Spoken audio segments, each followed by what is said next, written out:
Yesterday I was just lazy. Today I was a little lazy, but I did make shorts today. I did make shorts today as well. So there's a little bit of an excuse there for today. Yesterday I was just lazy though. Whoops. Whoops.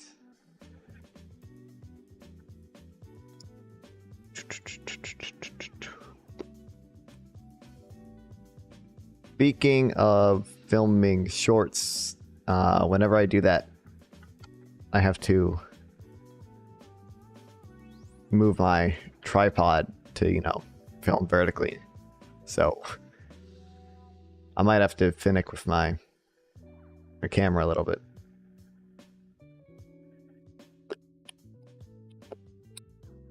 Hard to get into the exact same position as it was before. Which means, like, see right now, see it's cutting my head off a little. So I want to raise it, but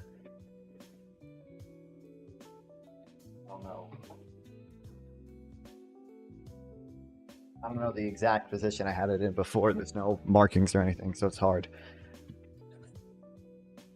This seems about right. I don't know. We'll figure it out. Anyway, I've been blowing up on Twitter. Okay, guys. Okay, we're starting with this, and then we're getting into actually reacting and some reading things. Okay, before people get here, because of my masterful strategy. Okay, where? What do you mean where? On Twitter? Oh, on X. The land value tax Twitter sphere loves me right now. They love me. They love me. Blowing up how? We'll get there, buddy. Be patient, okay? Yeah, they love me over there. And it was masterful. It was a masterful strategic move on my part, okay? Basically, a few months ago or whatever, I made like a quick video on a land value tax. Oh, new subscriber.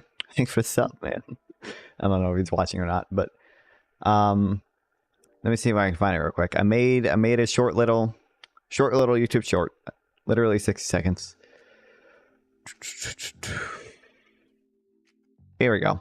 Land value tax is a tax on the value of land. Unlike property taxes, the tax Keynes is more only like on cringe. True. It's gonna be so miserable watching that Ben Shapiro video. He's so bad faith on all the economic things. Anyway, I made like a quick YouTube short. Very quick. I didn't do my hair look horrible in this video, okay? Old microphone, everything. Somehow this video got posted onto Twitter, okay? Some guy just found it and it made the rounds on like LTV Twitter. This was like a few months ago. So anyway, like yesterday and today, I started making more higher quality shorts. Like, oh, you know, we got the nice background music, we got the better captions. I did comb my hair. Like how many? We'll get there. Okay, I'm making it interesting. the best part of the consumption tax. I made one on consumption tax because we wrote about that. I made one on the Phillips curve. Nobody cares about the Phillips curve one. Nobody cares about it. Nobody cares. Nobody cares. And I was like, you know what? You know what the strategy is? The strategy is, okay. I manifested it. I manifested it so hard. I was like, I'm gonna make a new land value tax video. It's gonna be new and improved. It's we came out booty curves. True. For real. New and improved. And it's gonna be awesome. Oh, Barbara's correctly doing a channel.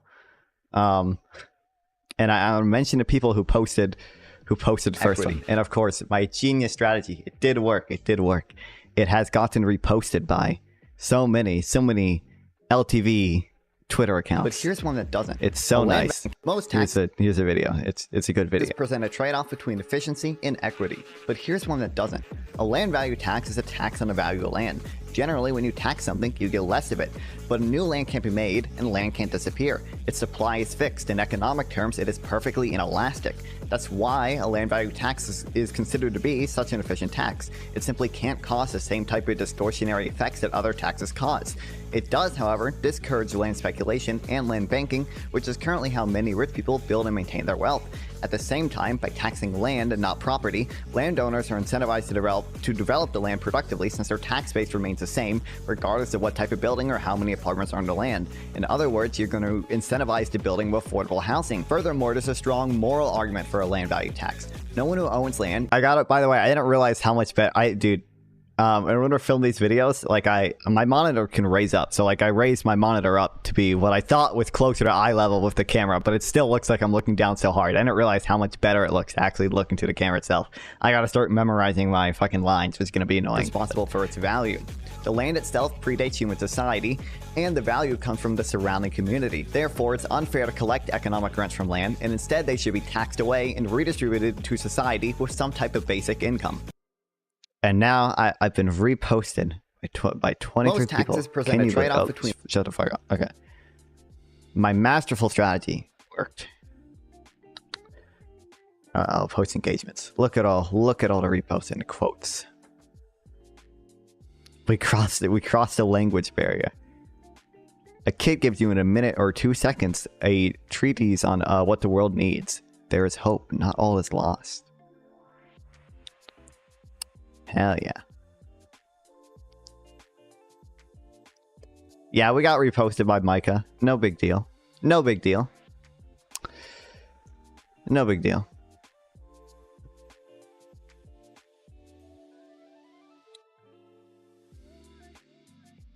Okay, anyway. Okay, we're gonna read some shit today. Before we do, my favorite person to react to, Ben Shapiro. He's got dropped some more stuff. Woohoo. Yay. Can't wait, dude. Okay, this is actual socialism. Let's see. Every so often they let the mask slip. So for example, Representative Summer Lee was a full-on radical from Pennsylvania. She's like, no, I think she's gonna be kind of radical. I actually don't think that she's gonna be a centrist. I know you are a progressive Democrat. Do you think that this pivot to the center, particularly in issues like the border and immigration and crime, are they going to hurt support for the Harris-Wells ticket, or is it what's required? Yeah. So I have to say, and Shapiro, I know, yeah. And I like to hope that we're able to do this. I have to disagree there. I think that we have data, we have polling, we have anecdotal evidence from Americans all over the country, but especially I'm in Pennsylvania, in a swing state, where we're not actually asking for our candidates to run away from progressive ideals. We're asking them for them to run to them. So the dirty secret is she is going to govern as a far leftist. Of course she is. That is what she wants to do. Far leftist. True. He's not going to address the actual point that she is relatively centrist on some issues. I don't even know. See, the issue is the Democrats have to be a big a big tent party now when you're facing off against Trump. Like, that's what Joe Biden has done. Now, the reason they have to obscure all of that is that the policies are trash. So, for example, you recall that just in the last couple of weeks, she had her aides, and then she actually trotted out a proposal to end inflation by targeting price gouging. The price gouging does not exist in the grocery industry. This is trash. It's stupid.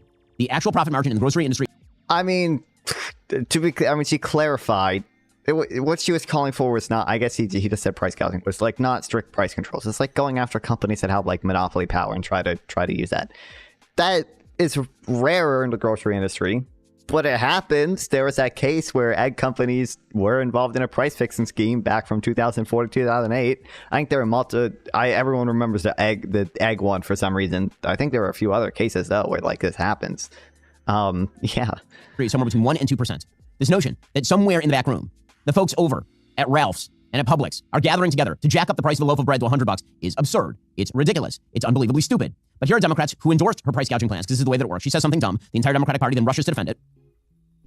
What do you think of the price gouging ban that you put out there? Republicans are saying they're price controls. What would be your answer to that? No, they're not price controls, particularly.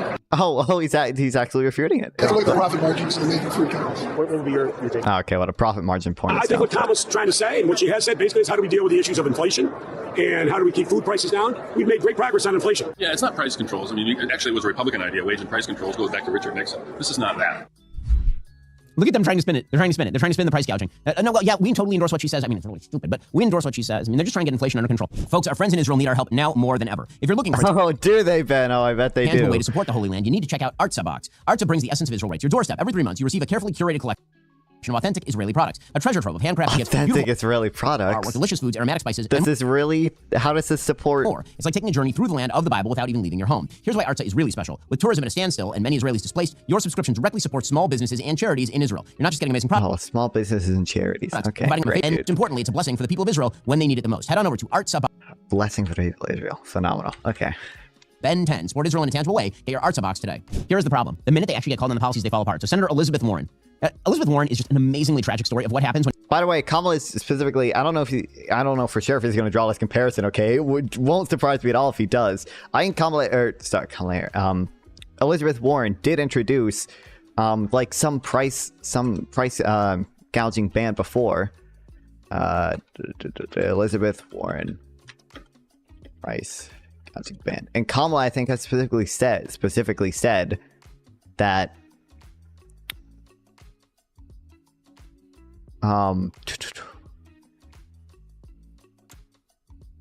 it's not going to be that type of style.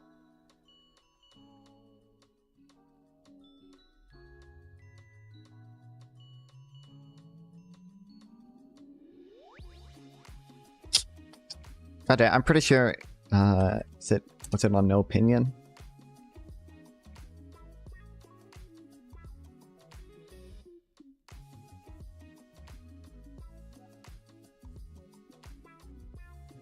Really like him. Also, what I see from Kamala is the campaign so far, but I disagree with her about an anti-price gouging policy. Fortunately, Jerusalem Damas reports Harris has clarified that she doesn't support price controls or endorse Elizabeth Warren's bill from 2022.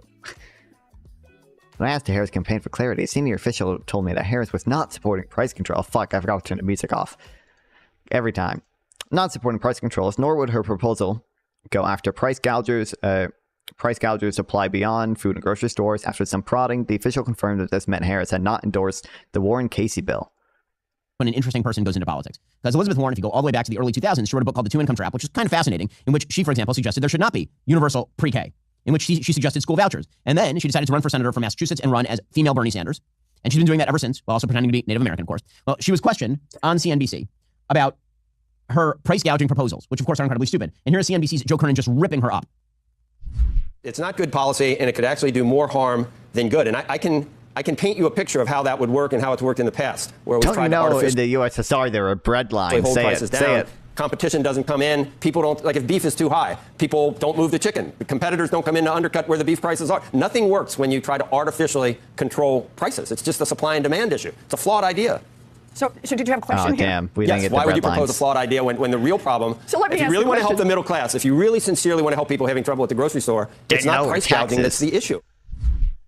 Okay, damn. I wish he he probably said something like pretty like social democrat-ish, like give them more benefits or something, and that's why Ben Shapiro cut it out. I bet that's what happened. The problem, every time they mention a policy, it turns out the policy is trash. She is also promoting... Wait, did Elizabeth Warren even speak here? Yes, control prices. It's just a supply and demand issue. It's a flawed idea. So did you have a question here? Yes. Why would you propose a flawed idea when the real problem, so let me if you really want to help the middle class, if you really sincerely want... Yeah, she literally did not get to answer the question at all. Every time they mention a policy, it turns out the policy is trash. She has also promoted the idea that we should hand out, for example, $25,000 per first-time house purchaser, which inflates the price of housing. Here's Chuck Schumer defending that. That's great. Yeah. So you shouldn't view that. A, he's not mentioning the supply side effects. B, we have empirical data from Singapore showing that it probably won't increase the housing that much. And also any increase in the price of housing benefits the Americans who own homes, which is, I think, like 53% of U.S. adults own their own home. And then also, it's not really, I understand Ben Shapiro's against this anyway. It's not really a housing policy. It's an income redistribution policy. It's allowing low-income people to basically buy into the housing system. It's an income redistribution policy. It's not like meant to address the big housing issue as much as it is to address income inequality.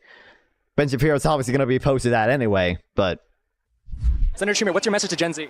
Gen Z? Harris understands, Walz understands your problems. Down payment for a house, $25,000. All the folks who can afford the monthly payment but can't afford the down payment, we're coming to help you.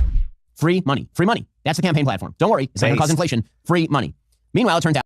True. We're not, but you're not going to... I have not heard once out of Ben Shapiro's mouth criticizing Trump for his tariffs, which are inflationary, which aren't going to help jobs, and which are going to tax low and middle income people way more than any of Harris's or Biden's proposals. Out that if you actually hold her accountable for her own positions on, say, Afghanistan, that's bad too. She cannot be linked with her positions. The minute that you link together the machine positions of the Democratic Party with the fresh coat of paint, she's got a problem, which is why she's avoiding all of this. Here's Representative Pat Ryan, Democrat from New York. He's asked about the fact that she said she was the last person in the room when it came to the withdrawal from Afghanistan, the disastrous withdrawal. Pat Ryan had ripped into that withdrawal, and he has asked, so do you hold her responsible? Watch him spin.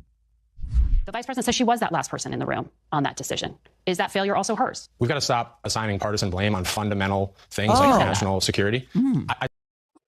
I thought we'd be done with the Afghanistan thing. I have that Inspector General report to go through, but I thought we'd be done. What up, Kinley? Welcome back. I thought we'd be done. I think I made a page to read through the Afghanistan special report.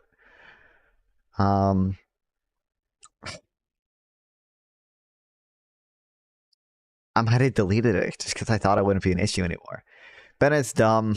People have first home sooner equals more tax sooner. True. I don't know. Yeah, it's just stupid.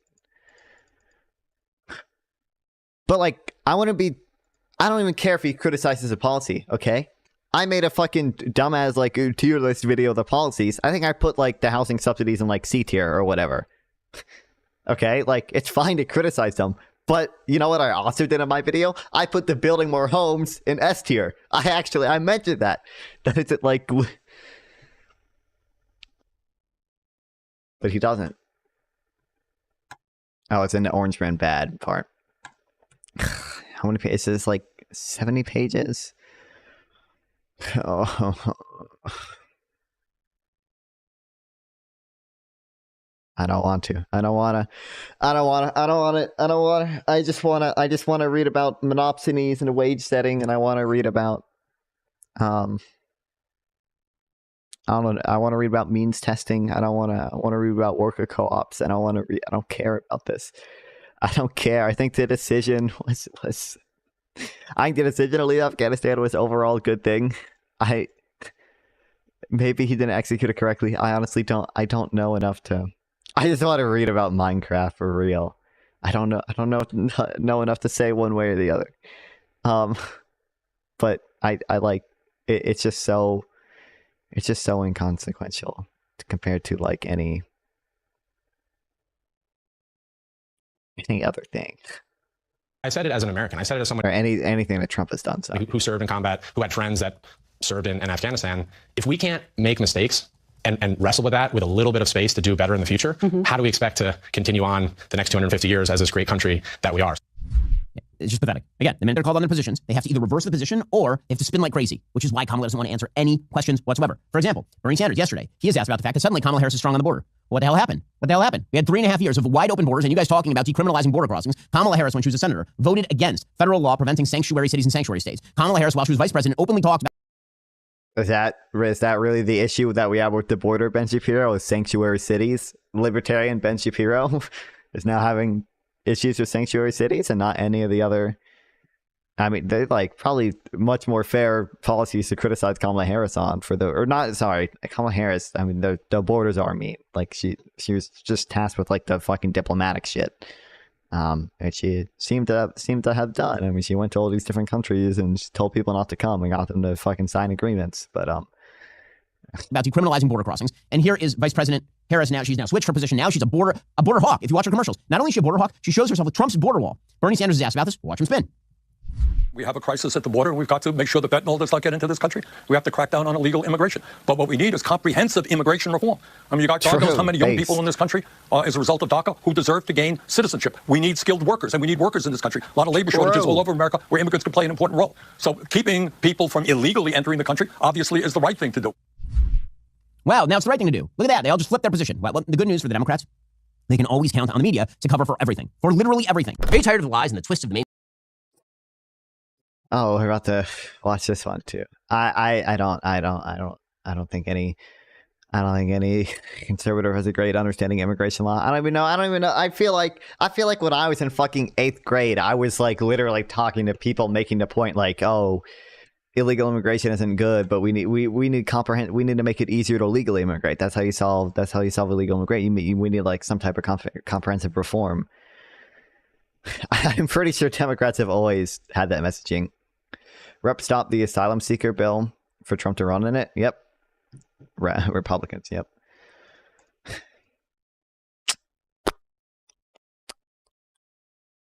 I don't know. Also, he said we had 3 years of wide open borders when, like, but I'm pretty sure back Destiny X. I know I watched it. That was like my. Hold on, give me 1 second. 1 second. 1 second.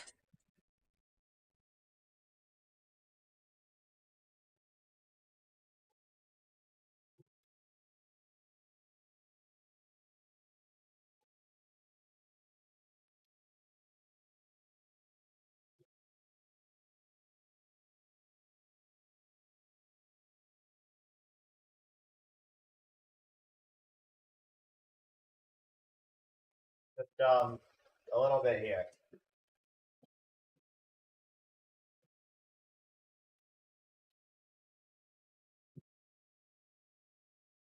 I think this is everything.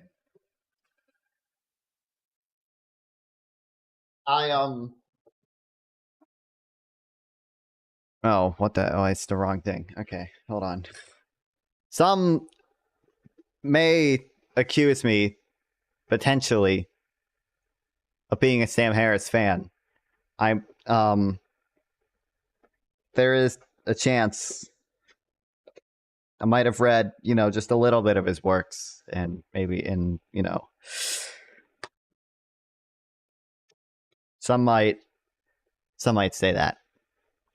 And we all know I'm a Destiny clone, so it was a big day for me. I watched it all, yeah, or listened to it all. I thought it was pretty good. I wish I forget who exactly it was that Sam had a conversation with. Where he did like the whole like anti-Zionism, anti-Semitism thing. I feel like Destiny could have pushed back on that more. They did talk about religion in Israel Palestine, and Destiny did push back against it. I thought he did pretty good. They had like a relatively short back and forth on that. I thought I was good. But I think Destiny could also push back on. This didn't come up, so I understand like why he didn't. He's not going to just randomly bring it up. But he also could have pushed back on the like whole anti-Zionism, anti-Semitism thing. I don't know. I think Sam Harris does a good job. I think Sam Harris does a good job showing the moral blindness of a lot of people. Not necessarily on the whole. I don't think Sam Harris is Islamophobic. I just think he has. I think he overascribes the role of Islam and underascribes the role of other things, like the fact that Palestinians are under blockade and occupation. But you know.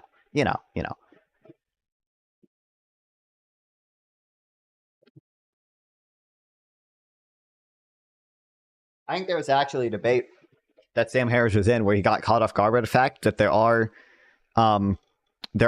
Christian Palestinian suicide bombers in the PFLP Christians. Because he was like talking about the role of like Islam and terrorism, and I think I forget what. It's really good because Sam Harris did not do very good in it. But I think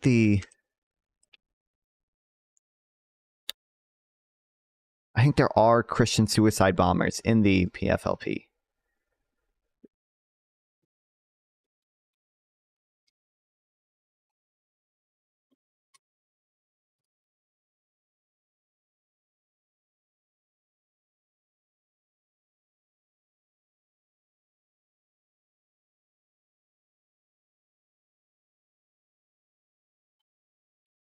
I feel like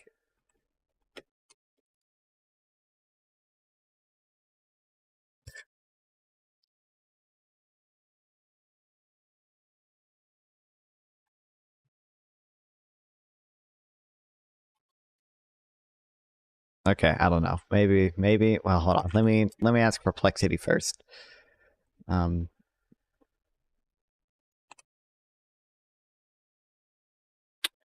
It's not been particularly so to Christian suicide bombers. Here's some key point. God damn it. Okay.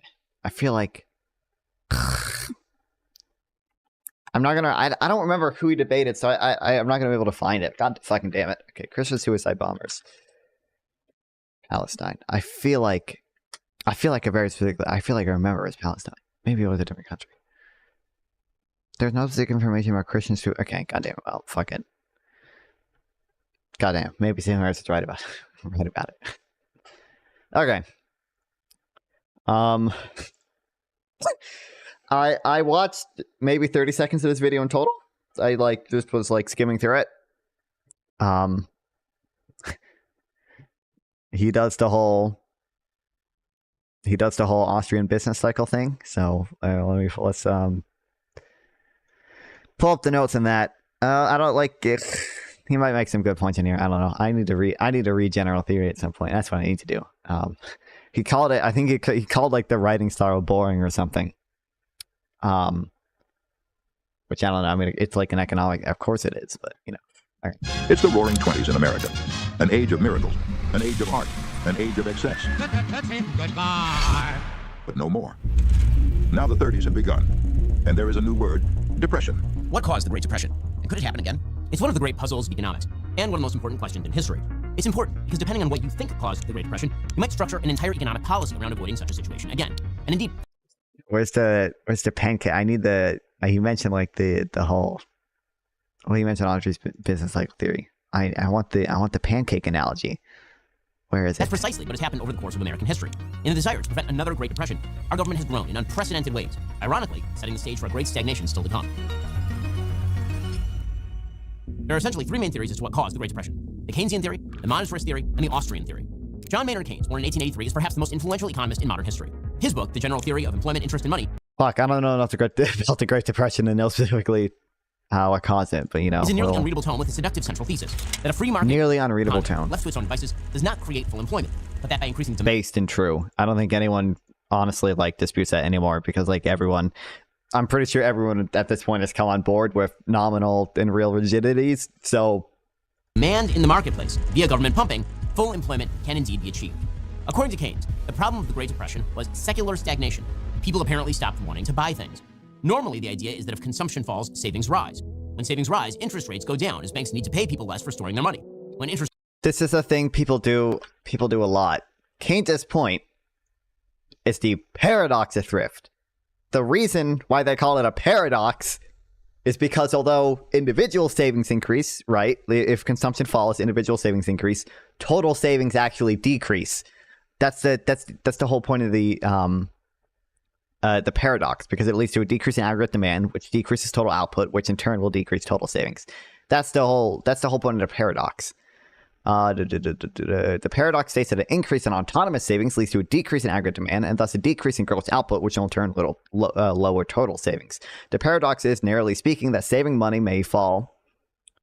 total saving may fall because of the individual's attempts to increase their saving, and more broadly speaking, that increase in saving may be harmful to the economy. That's the he's literally doing a logical fallacy right now. Paradox is an example of a fallacy composition. The idea that when what is true of the parts must always be true of the whole. That's what he's doing here. He's saying secular stagnation. People apparently stopped wanting to buy things. People stopped wanting to buy things. Normally, the idea is that if consumption falls, savings rise. When savings rise, and their savings rise, so now he's assuming down as banks need to pay people less for storing. Now he's assuming total savings is increasing, when that might not necessarily be true. Just because people stop buying stuff and start saving more doesn't necessarily mean that total savings is going to increase. When interest rates go down, borrowing increases. Investments and innovation are thus renewed. This theory, supply-side economics, was rejected by Keynes. Keynes argued that if businesses expected demand to level off for the long term, they wouldn't invest at all. Thus, and then now we have the objectively true and based animal spirits theory of the business cycle, which we read this one paper on, which shows that compared to, I am assuming he's going to mention monetarist stuff as well, but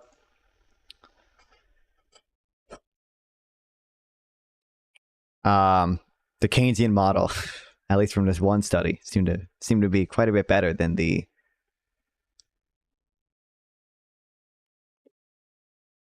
than the Austrian one. I actually really like this. There's this. I hope I'm able to find it. I think it's this. There was this lecture. So thank you, everybody.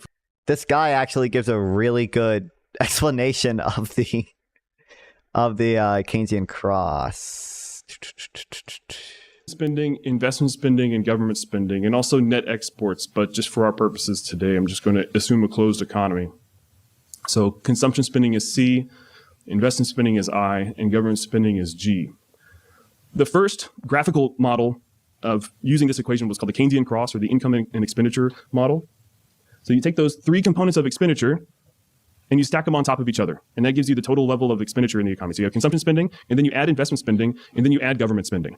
And that gives you the total level of expenditure. Notice that there's this diagonal line coming out of the origin. That's the equilibrium condition line. That's the line where all levels of income equal the levels of expenditure. And so if our economy is on that line, it means that we're in macroeconomic equilibrium from the Keynesian perspective. Okay, so you'll notice that only one of the components of expenditure has a slope, and that's the consumption function there at the bottom. The consumption function is the only one that has a slope, and it's totally dependent on income. So you add the intercept as autonomous consumption, and you have income multiplied by what's called the marginal propensity to consume, which turns out. Wait, did I miss the video on Keynes? No, we're watching it right now. Right now, I'm just explaining. He just said investment and innovation are thus renewed. Right now, he talked about the paradox of thrift, and he's being dumb on it because he's like, oh, when consumption falls, savings increased, and Keynes is stupid, even though Keynes' whole point was that even though individual savings may increase, that might cause total savings to fall. That's the whole issue. And then now he's doing Keynes thought that he's doing the animal spirits thing. According to Keynes, the problem of the Great Depression was secular stagnation. People apparently stopped wanting, or thus renewed. This theory, supply-side economics, was rejected by Keynes. Keynes argued that if businesses expected demand to level off for the long term, they wouldn't invest at all. Thus, to restart the economy. Now he's doing businesses don't expect the economy to, or don't expect demand to go up. They're not going to invest, which is true. Mega based. To be the only and there's this video from the Mises Institute. This guy actually shits on this graph, but I think he actually does a good explanation of the Keynesian variable cross. that goes into determining the Keynesian spending multipliers, which you've heard a lot about, I'm sure. And then you stack on investment spending, which isn't dependent on income, importantly, and government spending, which also is not dependent on income. Notice the slope of that investment spending line and the government spending line is totally dependent on the consumption function. So what are you guys talking about? Boring economic stuff. So you just sort of stack it on top. In my classes, wait, no, right now it's fun economic stuff. We'll get into the real boring shit later. To refer to it as a stack of pancakes. You've got a stack of consumption pancakes, a stack of investment spending pancakes, and a stack of terrible tasting government spending pancakes. Okay, so the reason I talk about the stack of pancakes is because it makes it easier for students to think about taking some of those pancakes out. So if we start taking away some spending, and in the Keynesian model, what's typically done is we say there's this unanticipated decrease in investment spending. So you see that investment spending line? What I'm about to do when I click the button here is it's going to fall, but you'll notice that the top line falls down at the same rate. It does the same exact thing. So, and that's because what we're going to stipulate is that there is no response from the government.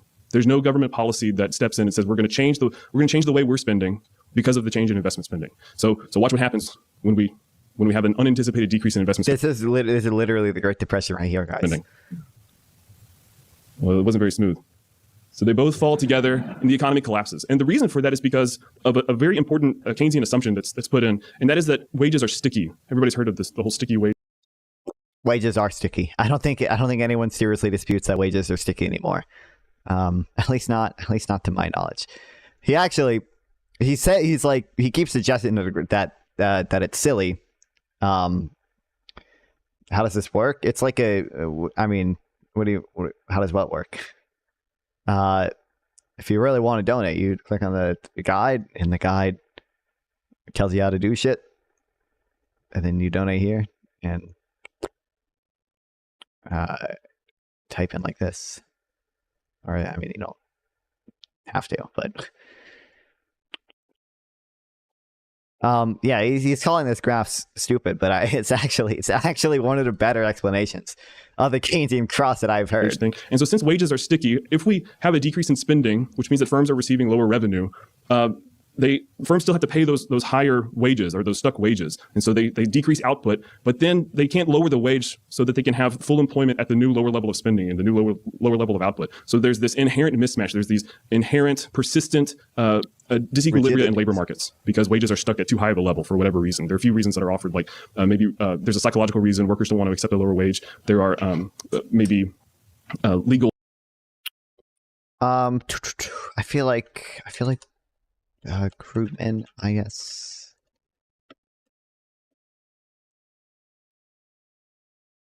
Or ISLM. Oops. I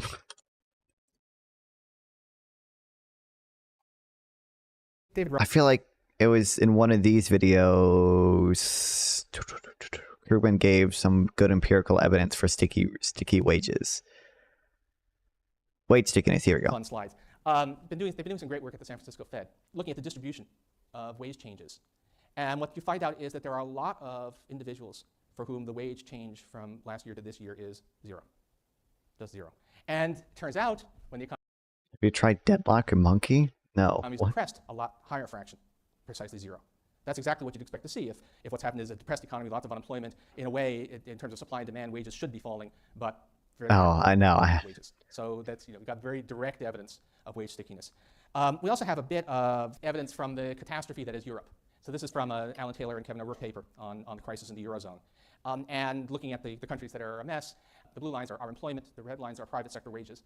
Okay, Spain has 26% unemployment. Ireland has almost 14% unemployment. And Ireland is, you can say Spain, oh, it's regulations, it's unions. Ireland, before the crisis, was supposed to be a highly flexible economy. But even in Ireland, wages do not fall. The only place where you actually see... I mean, there's that venture capitalist, and there's plenty of... there's plenty of games with economies in them. Which shows that if things are catastrophic enough, wages will fall, but they really don't want to fall. Latvia is supposed to be a story of flexibility, and yet, even in Latvia, so what you want to look at is the green line. Even there, in the face of massive unemployment, wages are flat. One interesting thing, by the way, on this whole issue of price stickiness and wage stickiness, there was always a fairly large divide between the regular macro guys and the international macro people. International macro people never bought into real business cycle stuff, or most of them did not, because if you look at the international scene, and particularly if you look at what happened when exchange rates change, it's just glaringly obvious that a lot of prices are set in domestic currency. So that when exchange rates change, so do relative wages, relative prices. And you see a lot of that in this crisis. So one of the nice things about this is... There's one more graph, Iceland, all those European countries with terrible economic crises, and still wages not falling. And meanwhile, you have Iceland. So this is not a country with a population of Brooklyn. This is a country with a population of one neighborhood in Brooklyn, right? And wages did not fall in krona, but they fell drastically. Basically, Iceland had a 40% fall in wages measured in euros because the krona was devalued. And that's telling you that wages really are sticky in domestic currencies. This is the... Anyway, yeah, there's good evidence for wage stickiness, so... Massive government interventionism would be necessary. FDR took the Keynesian theory to heart. It failed utterly. In fact, in an early iteration of Keynesian theory, Herbert Hoover actually radically increased government...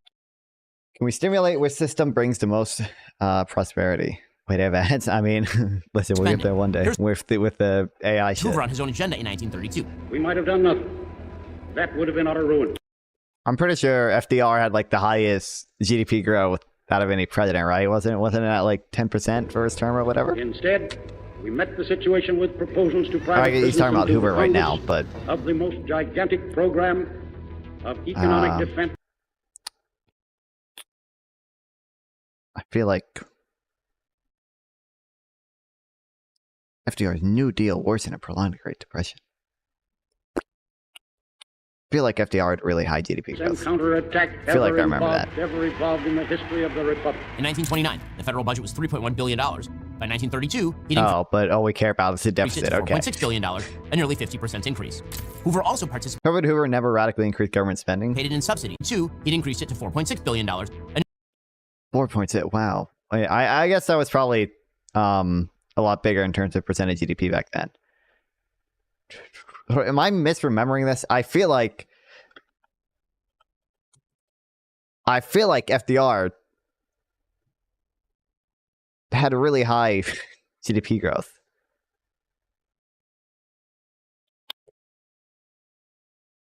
Said deficit of... I think this is literally just spending.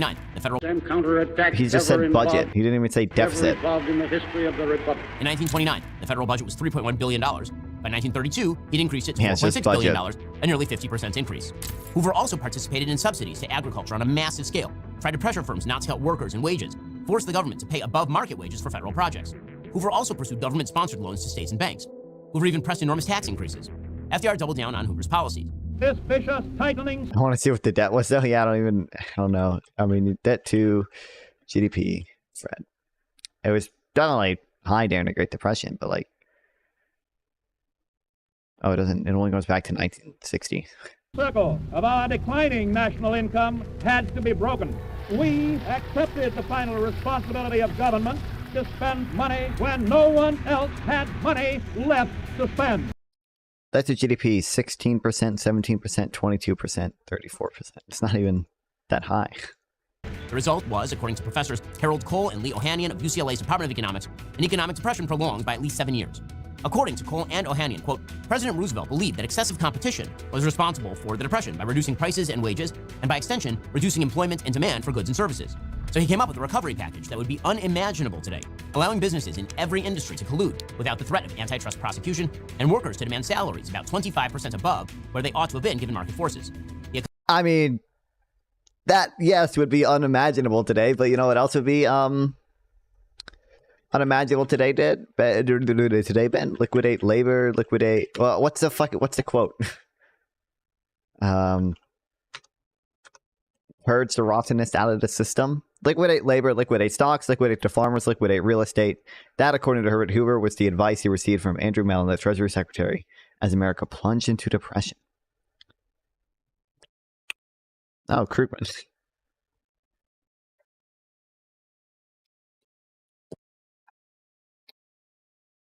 Republican staff at a Congressional Joint Economic Release report. Spend less, owe less, grow the economy. Argue that slashing government spending and employment in the face of a deeply depressed economy would actually create jobs.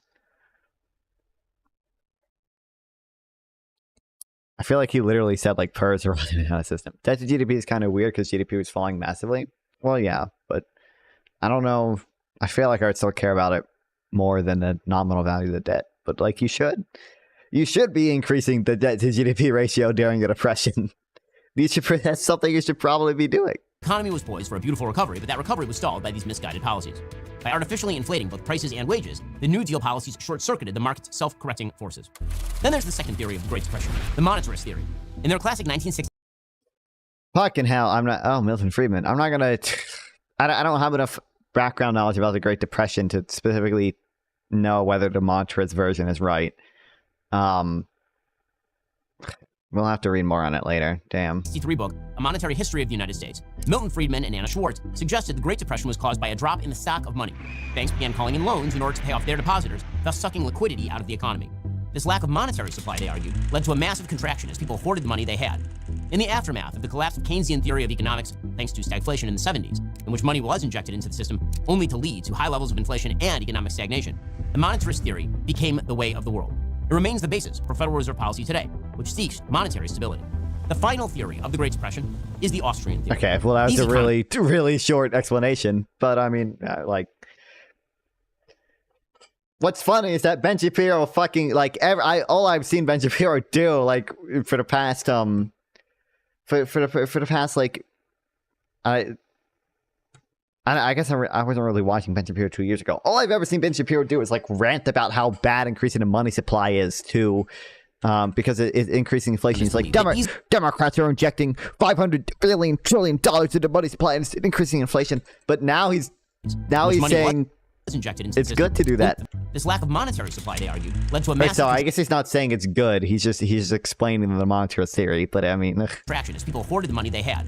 In the aftermath of the collapse of Keynesian theory of economics, thanks to like, if that's true, then what we should have done is probably increase the supply of money. Inflation then, right? in the 70s, in which money was injected into the system only to lead to high levels of... Also, earlier he was suggesting that Jerome Powell only is suggesting rate cuts now to help get Kamala elected, which is interesting. Inflation and economic stagnation. Monetarist theory became the way of the world. It remains the basis for Federal Reserve policy today, which seeks monetary stability. The final theory of the Great Depression is the Austrian theory. These economists believe that easy money policies essentially created a bubble prior to the Great Depression. That bursting bubble was then exacerbated by terrible economic policy. There's a debate among Austrian economists as to whether Milton Friedman's theory of monetary contraction was correct, or whether, as Murray Rothbard argued, the real problem was a lack of faith in the system from the population at large, that the Federal Reserve could not have stemmed by simply injecting more cash into the system. We'll get to more on this in a second. First, anybody with a basic understanding of economics can see the economy is not in amazing shape right now. I'm not saying that the plane is falling out of the sky, but just in case it were, you would want a parachute. Well, here is your economic parachute warning. I've been telling you for years. You need to diversify your portfolio with precious metals. If you listened to me years ago, little bend to 98.98 or the economy takes is made before August 38.98 today. The home next to it is in foreclosure. 2 others behind me, and 1 across the street, and 2 more at the end. It's like, leaving your children. I mean, I'm walking away from something that's meant so much to me. The arguments about the Great Depression were projected forward into arguments about the causes of the Great Recession in 2007, 2008. The left essentially argued that greedy banking industry titans took advantage of predatory loans on those who couldn't afford them, sliced and diced those loans and mixed them with higher-rated assets, creating an entire industry of poison credit instruments, which were then insured in credit default swaps. When subprime loans went bust, the entire system took it on the chin. The solution was... That's actually, guys, we might end up agreeing with Ben here. Okay, I haven't done a ton of reading into it, but like part of the like reading I've done a little bit on like nominal GDP targeting. Part of that reading is basically monetary policy could have been too loose prior to the financial crisis. I'm not gonna.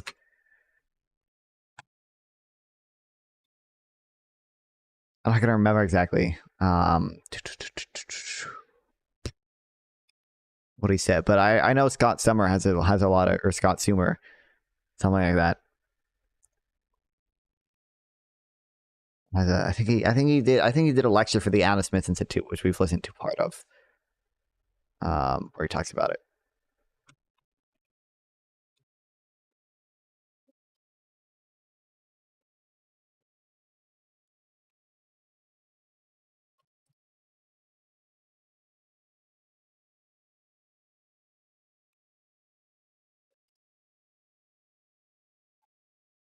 Says that thing is, FDR caused a recession by lowering government spending in 1937. The New Deal helped a lot prior to that, but we really got out of the Great Depression by spending during World War II. Yeah, obviously.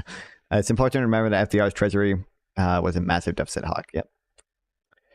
I feel like... So let's start off with a quote which represents, I think, the consensus view and the way it's linked up to the Great Depression, which is an area I've done a lot of research. This is from Robert Hall, very respected American economist. And the very first paragraph of the paper he wrote on this crisis starts off with some sentences that I think are actually completely wrong, but most people would kind of probably read over without even thinking about. So let's look at what he says. The worst financial crisis in the history of the US and many other countries started in 1929. Actually, that's not true. There was no financial crisis in the United States in 1929. The financial crisis was in 31, 32, 33. Now, why am I being so picky about that? Because the implication of this introduction is that the financial crisis of 1929 caused the Great Depression. But if, in fact, the Great Depression began in 29, and it did, and the financial crisis was in 31, 32, and 33, it makes more sense to think about the Great Depression as leading to bank failures, international foreign exchange crises, and so on.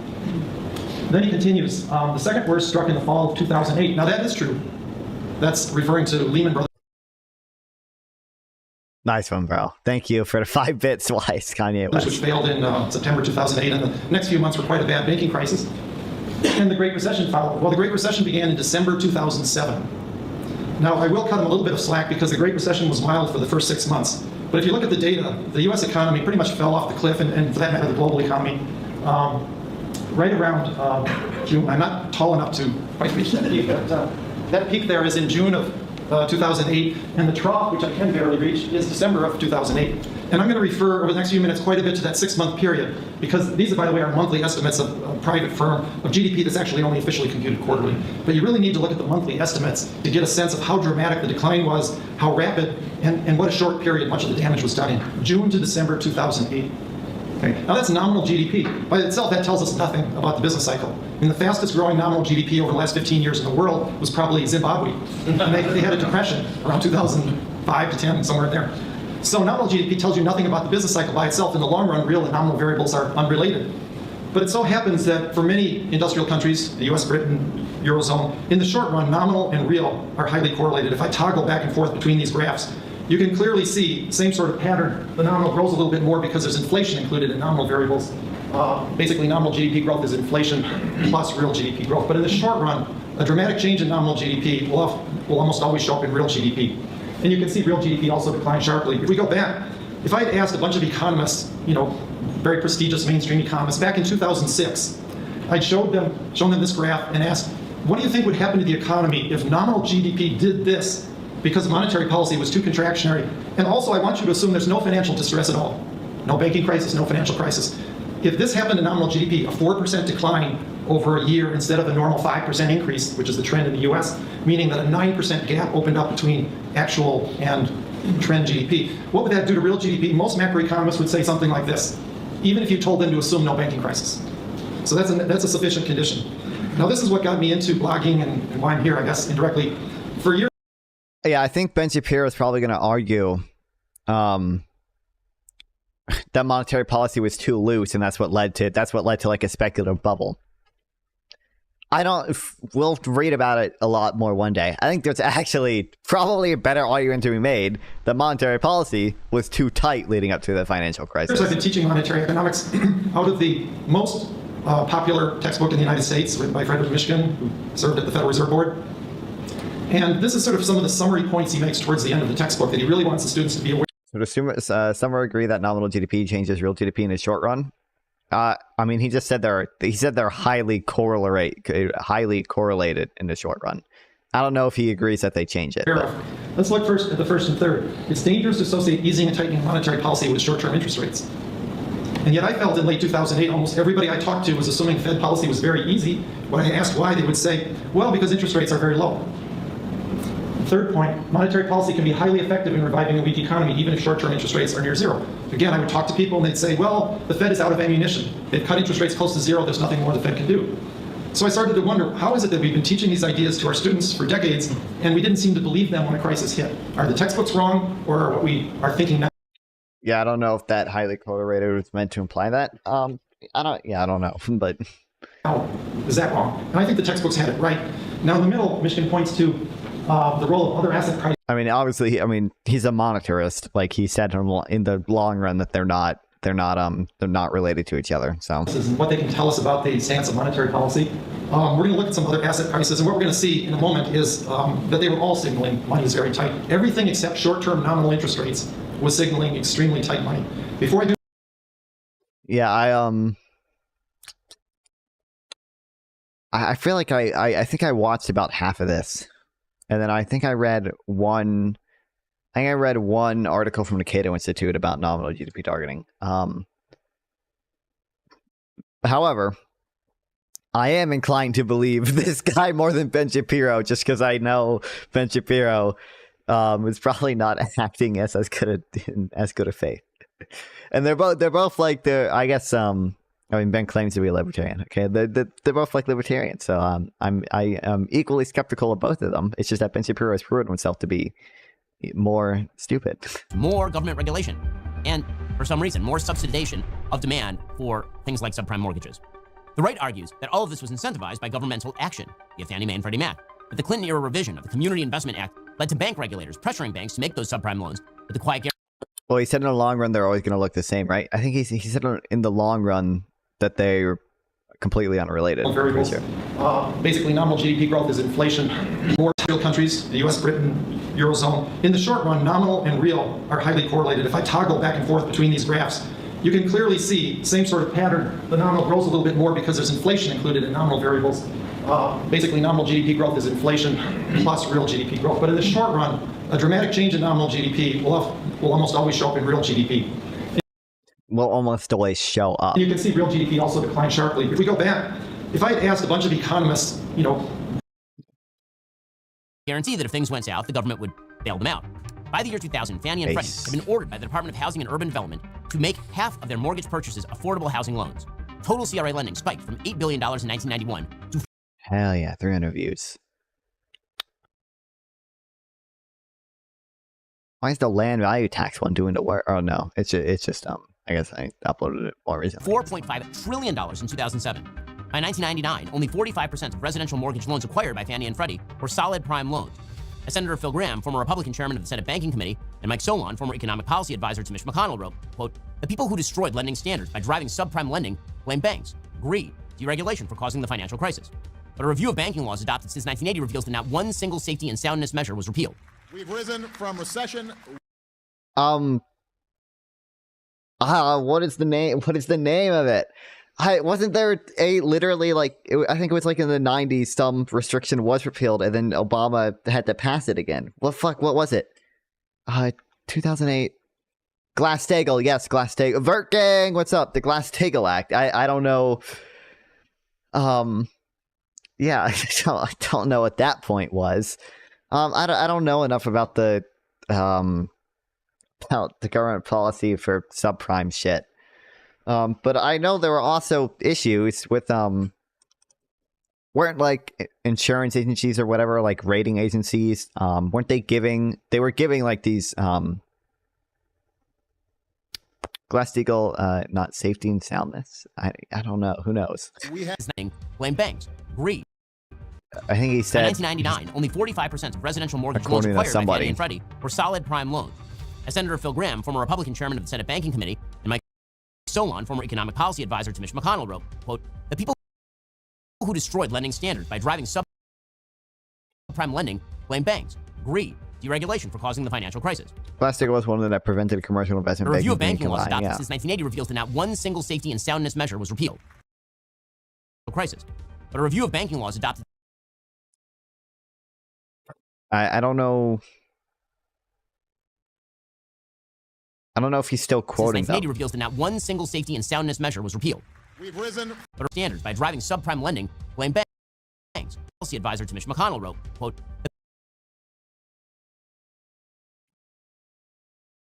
people who destroyed lending.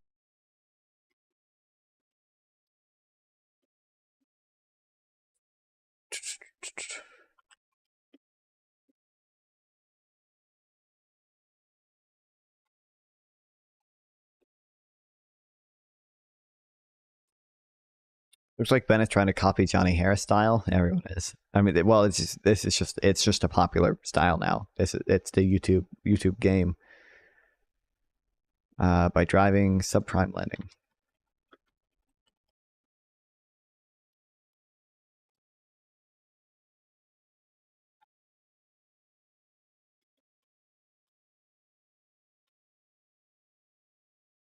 But a review of banking law adopted since 1980 reveals that not a single safety and soundness measure was repealed.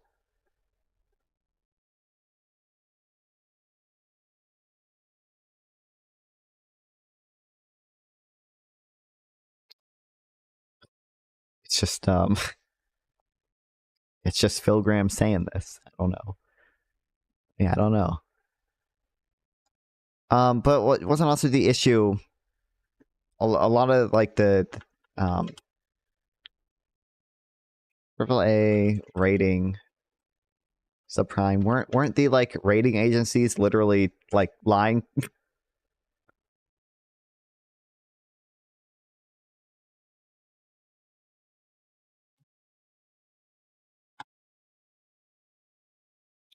So conservative guy just said it. It seems like it. Did he just make that up? I think so. I don't really know. He doesn't link a source for it. So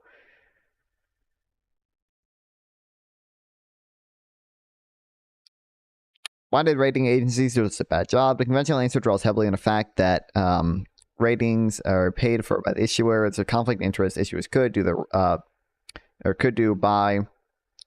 and do buy high ratings from willing sellers to the rating agencies. The conventional answer cannot be wholly correct or even nearly so. Issuers also pay rating agencies to rate their corporate bond issues, yet few corporate bonds are rated AAA.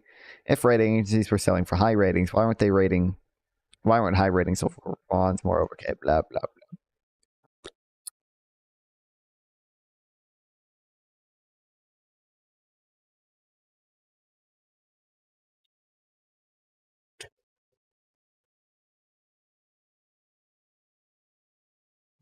I haven't fucking timed it.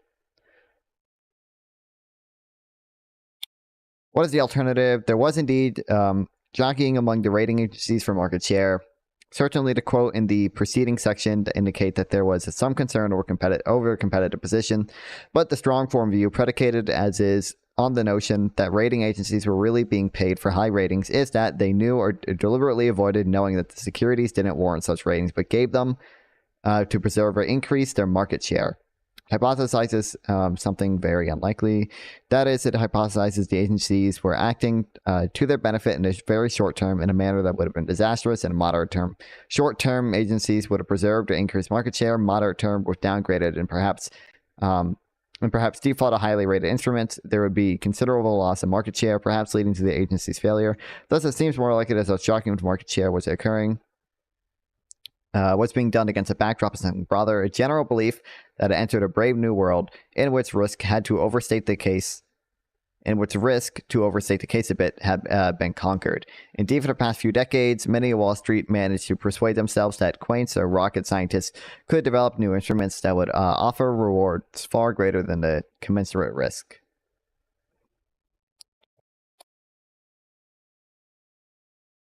Many market participants, including ABN and AMRO and Bear Stearns, as described above, drank the Kool-Aid that reflected a belief in a brave new world of manageable managed risk.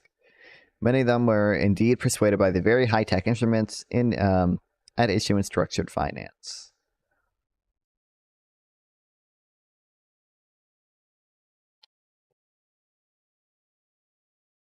Lending standards by driving subprime lending, blame banks. But this doesn't, importantly, this is not, they did not think risk had been conquered because of government intervention here. Doesn't seem like that, at least. Here, let's just Control F, enter. Oh, they don't even mention intervention once. Okay, fire. Greed, deregulation for causing the financial crisis. But a review of banking laws adopted since 1980 reveals that not one single safety and soundness measure was repealed. We've risen from recession. We have the capacity to write our own future. We're better positioned than any other nation on earth. All these theories were tried out in the aftermath of the crash of 2008. The economic crash became a Great Recession thanks to the intervention of Barack Obama, who spiked spending, taxation, and regulation. He followed FDR's playbook. The result was the slowest economic recovery in modern American history. In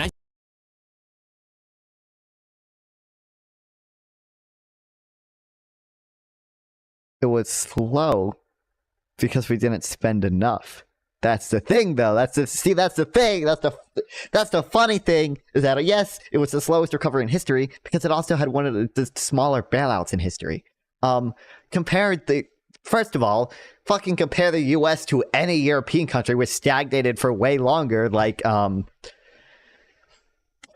pull up the graphs I like. You see how they did? UK didn't recover from 2008.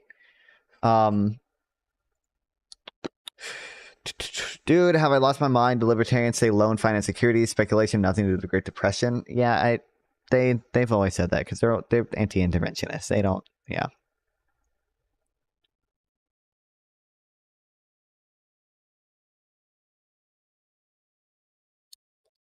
Yeah, it's dumb, but yeah, the U.S. U.S. 2008 recovery versus Europe. Most of the European countries did what Ben wants them to do, which is austerity measures, and their recovery sucked even more ass than ours. Yeah. I can barely. It seems like we're lower than some country in this graph, but yeah, look at all these countries that have a lower GDP per capita than 2008. Holy shit.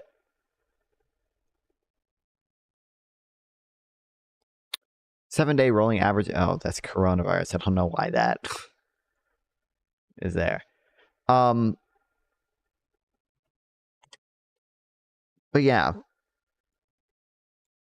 a lot of European countries like totally stagnated after 2008 and had like much higher unemployment. Give me one sec. Hold on. Let me get my Krugman.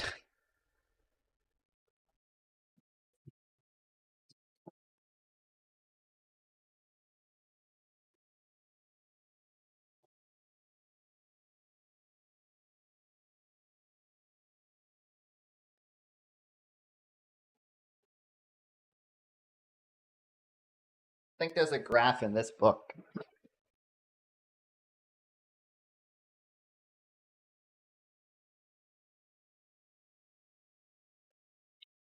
Aha. The unemployment rate. It's backwards. Transform. Where's transform? Transform. Flip horizontal. Okay, the unemployment rate.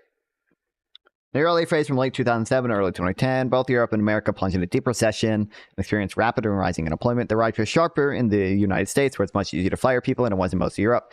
But in any case, the whole North American economy suffered the worst blow since the onset of the Great Depression. Starting in 2010, however, the two sides of the Atlantic started to diverge. On one side, America started adding jobs, although its initial fall in unemployment was a partially statistical illusion, as explained above. Or as explained below. Don't care right now. Okay, by 2011 to 2012, a clear trend of economic improvement had emerged. The European economy, by contrast, went from bad to worse. By 2012, the continent went officially back into a recession. Yeah, you can see the euro area is on top. Their unemployment started increasing, and ours kept going down. The Euro austerity cucked countries, which followed Ben Shapiro's advice, okay, which followed the liquidate. I think this quote is in here too.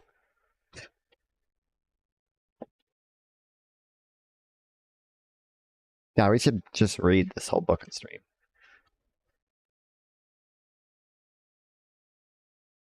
Maybe the quote isn't in here. I don't know.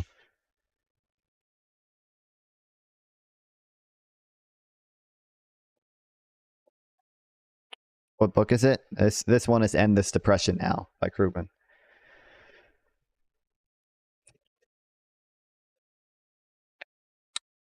Yeah, I don't know. I think the liquidate labor quote might be in the other book. It might be in The Return of Depression Economics. I've never read it. I've heard good things about it. I think I heard good things about the prequel to it, but it seems interesting. I don't know. I read like the first 10 pages or something. That's how I knew that graph was in there. But regardless, stimulus-based austerity cucked Ben Shapiro owned. Ben Shapiro also cucked. About $1.5 trillion. In 2007, the federal government spent about $2.7 trillion. In 2009, that number jumped to $3.5 trillion and stayed around or above that number for the entirety of Barack Obama's. Is this the entirety of the budget, or is this it's just the entirety of the budget, right? This isn't the deficit, and this isn't just the stimulus. Presidency. To understand what bad depression policy looks like, it's also worth looking at two depressions that didn't happen. In 1907, the stock market cratered after a failed attempted takeover of United Copper, a consortium of major bankers led by he could be right about this stuff. I have no clue. I've never heard of it. JP Morgan came in and bought up all the troubled assets. Obama didn't spend enough. Exactly. John Rockefeller inserted an enormous amount of his own money into a troubled bank. The panic lasted precisely 1 month. In 1920, the markets entered a depression as the United States and the rest of the world exited the war economy of World War I. Inflation and wartime expenditures had put governments behind the 8 ball. Their solution, a massive slashing of the federal budget, from $18.5 billion in 1919 to $6.4 billion in 1920, and then all the way down to $3.3 billion in 1922. The New York Fed, meanwhile, raised its discount rate despite a collapse in the monetary base. The unemployment rate spiked to 11.7% in 1921. It was down to 2.4% by 1923. As Robert P. Murphy of the Independent Energy Institute writes, the conclusion seems obvious to anyone whose mind is not firmly locked into the Keynesian or monetarist framework. The free My mind is locked into the Keynesian market work. Economic theory has practical consequences. A free market remains the single best answer to the possibility of a Great Depression. Not regulation, not priming the pump. The free market. Base Biden saved our economy. He did, bro. That's why we have frying pan charts. It was so mega based. When is my Biden yard sign getting here? Let me check my email real quick. I ordered that shit like more than 2 weeks ago now.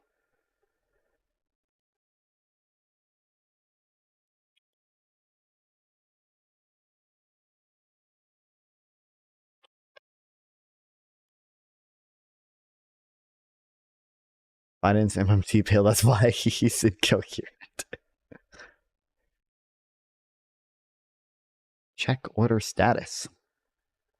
Awaiting fulfillment still. Goddamn. Oh.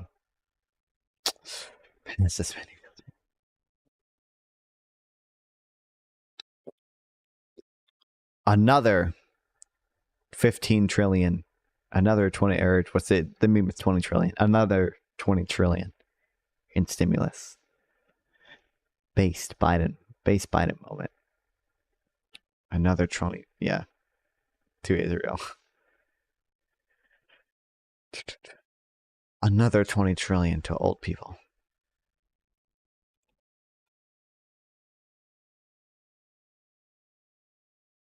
It's actually so easy. Actually so easy.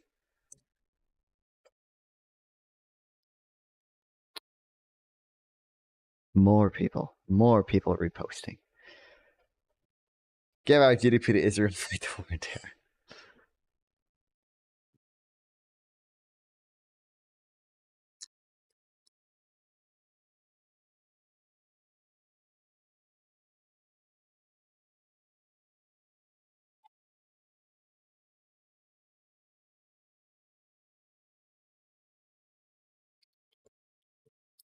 $3K views. Hell yeah. One new follower.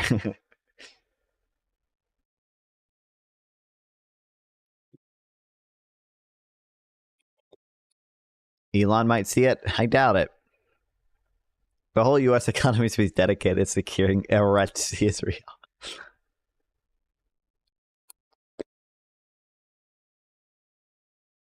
Blowing up on TikTok too, guys. Most taxes.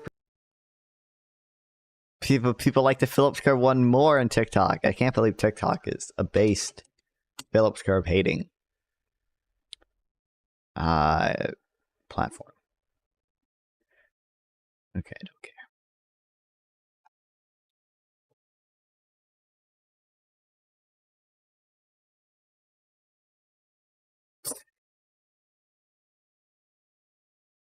Holy shit. Oh my god, get fucked. What? Okay, including Japan. Japan's been stagnant for like decades before the crisis. So, you know, including Japan is maybe that's a little unfair, but oh my god, get absolutely fucking shit on. Holy hell, man. Oh my god.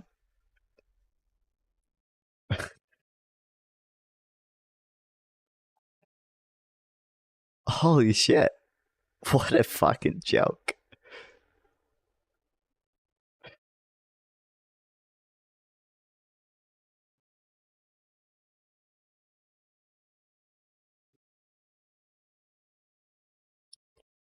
This is just sad.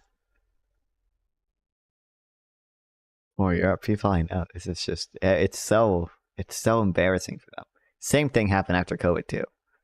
Although they did more, I'm pretty sure they didn't go through as heavy as heavy as of austerity during COVID. Hentai anime revenue should be enough to pass all of USA and Europe.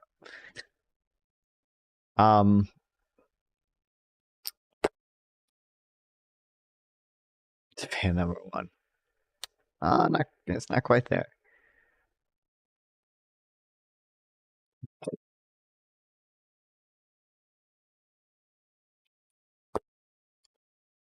Yeah, I don't think Ben Shapiro knows. Japan is up next, bro. They just need more QE. I'm pretty sure doesn't Japan literally have negative interest rate? Japan, don't they have a negative interest rate? And they still like have deflation. Another 10 trillion to the banks, yeah. In March 2024, they ended. Well, this was the whole. Yeah, this is why the Kamala crash happened, because they raised their. Japan raised their fucking rates to like 0.25 basis points.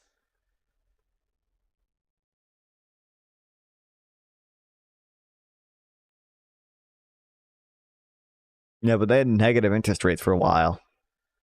It was literally free money. They gotta buy more corporate bonds, drive down interest rates. It won't work. It's a way. Monetary stimulus is effective. I think there's I think like literally the Bank of Japan is the largest owner of index funds in Japan. I'm pretty sure they literally, yeah, Bank of Japan becomes the biggest Japan stock owner. The Bank of Japan has taken over the biggest owner of the nation's stock, with total value holdings climbing well above $400 billion.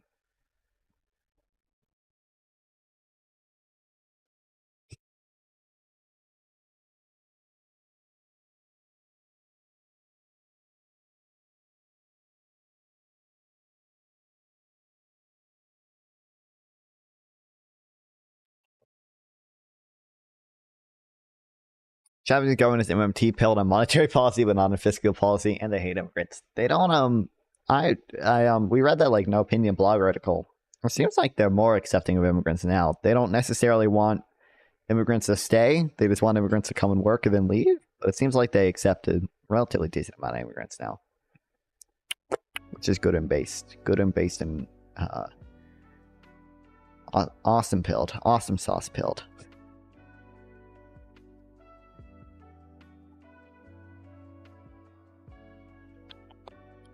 No Opinion's a weeaboo. He gets ratioed on Twitter for that take.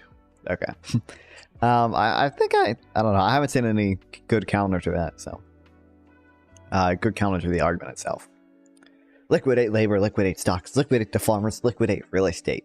That, according to Herbert Hoover, was the advice he received from Andrew Mellon, the Treasury Secretary, as America plunged into depression. He gets ratioed on Twitter for that, so you're wrong. To be fair, there's some question about whether Mellon actually said that. All we have is Hoover's version, written many years later. But one thing is clear. Mellon-style liquidationism is now the official doctrine of the GOP. 2 weeks ago, Republican staff at the Congressional Joint Economic Committee released a report, Spend Less, Owe Less, Grow the Economy. That argued that slashing government spending and employment in the face of a deeply depressed economy would actually create jobs. In part, they invoked the aid of the confidence fairy. More on that in a minute, but the leading argument was Pierre Mellon. Here's the report's explanation of how layoffs would create jobs. A smaller government workforce increases the available supply of educated, skilled workers for private firms, thus lowering labor cost, dropping sticky wages, but dropping the euphemisms. What this says is that by increasing unemployment, particularly of educated, skilled workers, in case you're wondering, that mainly means school teachers. Oh, awesome, man. We can drive down wages, which would encourage hiring. Let's just, yeah. We're in a recession. You know what we need to do right now? Decrease human capital. Get rid of the teachers. Fuck the teachers. Pay them even less. We don't need none of that, bro.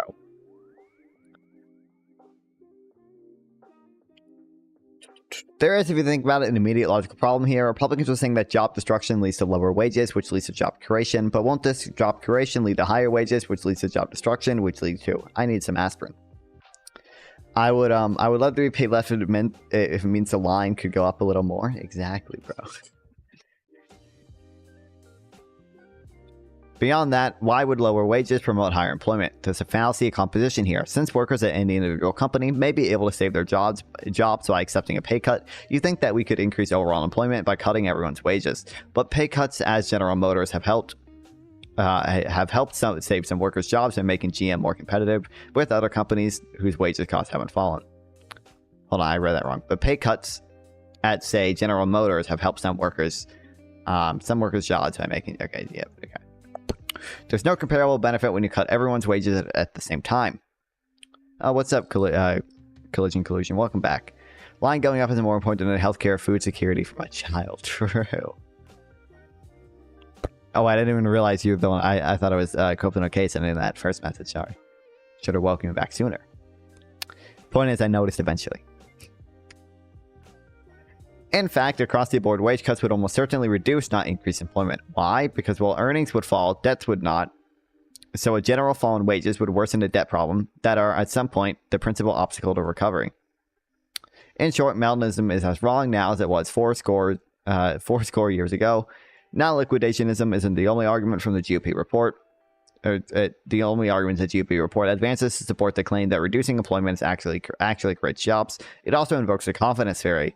That is, it suggests that a cuts in public spending would stimulate private spending by raising consumer and business confidence, leading to an economic expansion.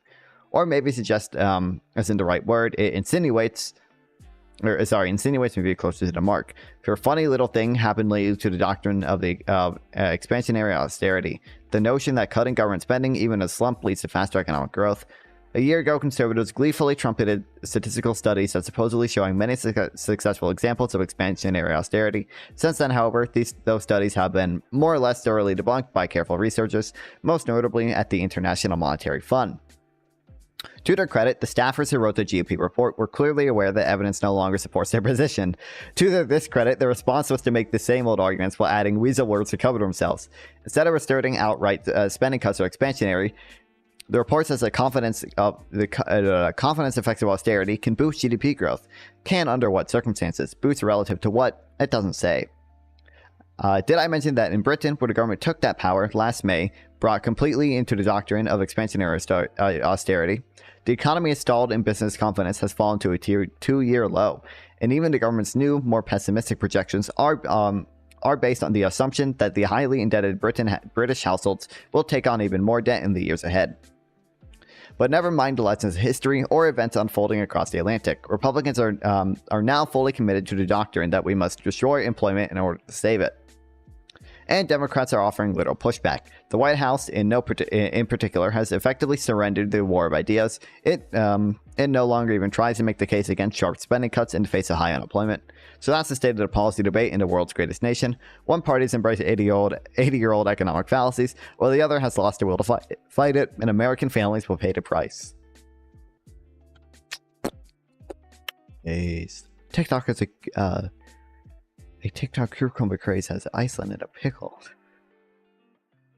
What sex therapists wish you knew.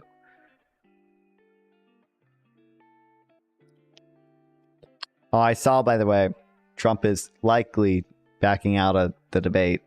I don't know, has that been confirmed yet? He made that like True Social post.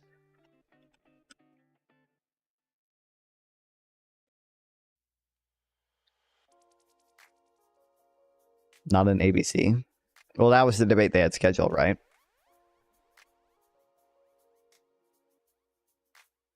They might, I don't know. I think they're working on something new.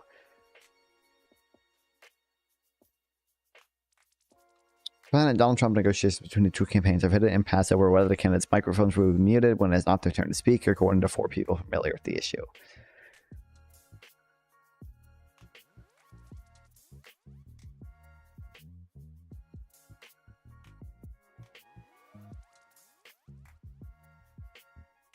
Yeah, I don't think he's confirmed that he's backing out yet, but he made that he did make that like True Social post saying, "Oh, I'm really scared. I don't wanna."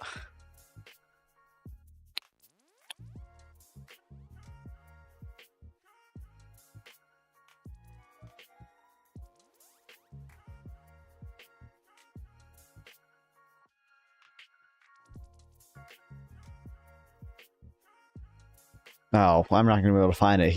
I forgot he posts every fucking 5 minutes, bro.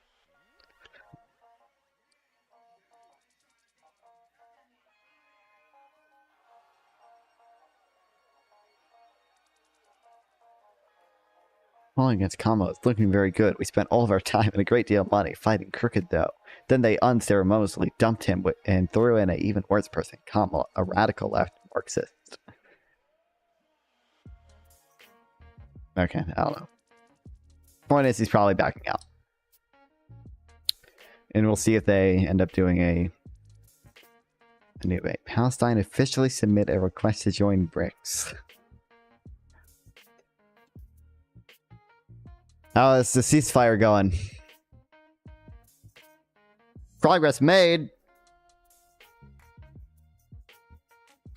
Still worked on final details, U.S. says. Negotiators continue to work to strike a deal for a ceasefire in Gaza and a release of Israeli hostages. White House National Security Council spokesperson John Kirby said Monday, following a massive exchange of fire between Israel and Iran-backed Lebanese militant group.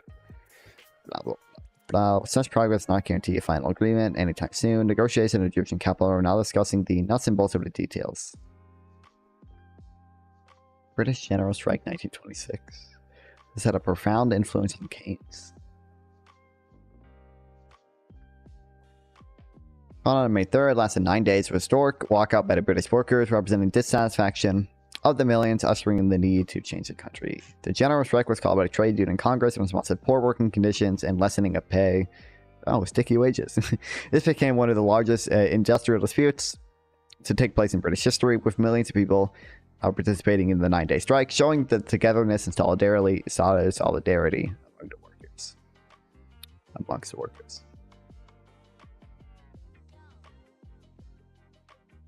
The Gold Standard Act of 1925 effectively had the ill-advised effect of making the British pound too strong against other currencies, adversely affecting the export market in Britain. The strength of the currency needed to be maintained through other processes, such as raising interest rates, which in turn proved detrimental for business owners.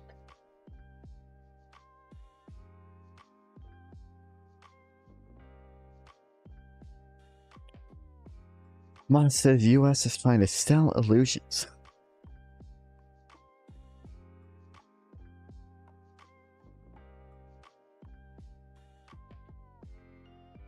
Mon didn't directly participate in most recent rounds of negotiations. They have instead been represented by a delegation of mediators in Egypt and Qatar, Kirby stated during Monday. Response. In negotiations in Cairo, and argue that Kirby's statements are an attempt to sell illusions about to cover up the crimes of the occupation.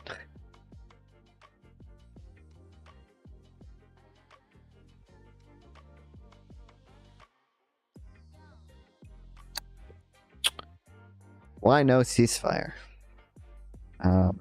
Who knows? I think Netanyahu added his new conditions, and I don't think Hamas. I don't know if they've come around to, or how willing they are to accept the permanent ceasefire still. Tell Netanyahu to get that shit done. Isn't he sending you your checks? True.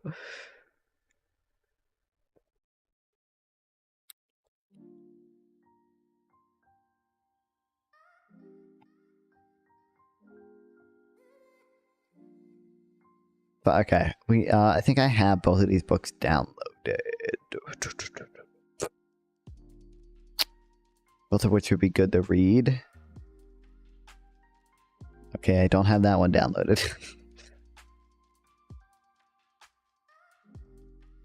Wow, what's solid notes? Good one. I feel like Israel needs to deal ATP.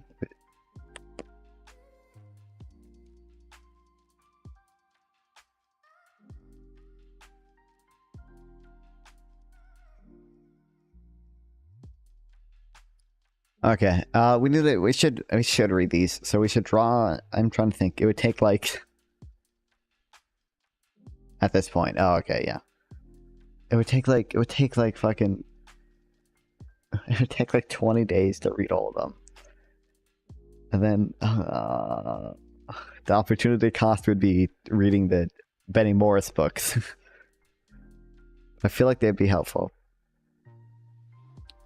But so would have Benny Morris books. I don't know. We'll figure it out.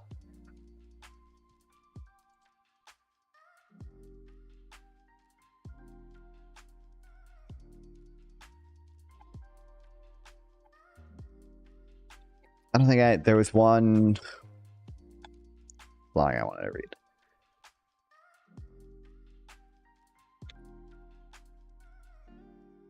And we'll probably read that. Oh, yeah, why you should not ignore economists. Okay, we read that part already.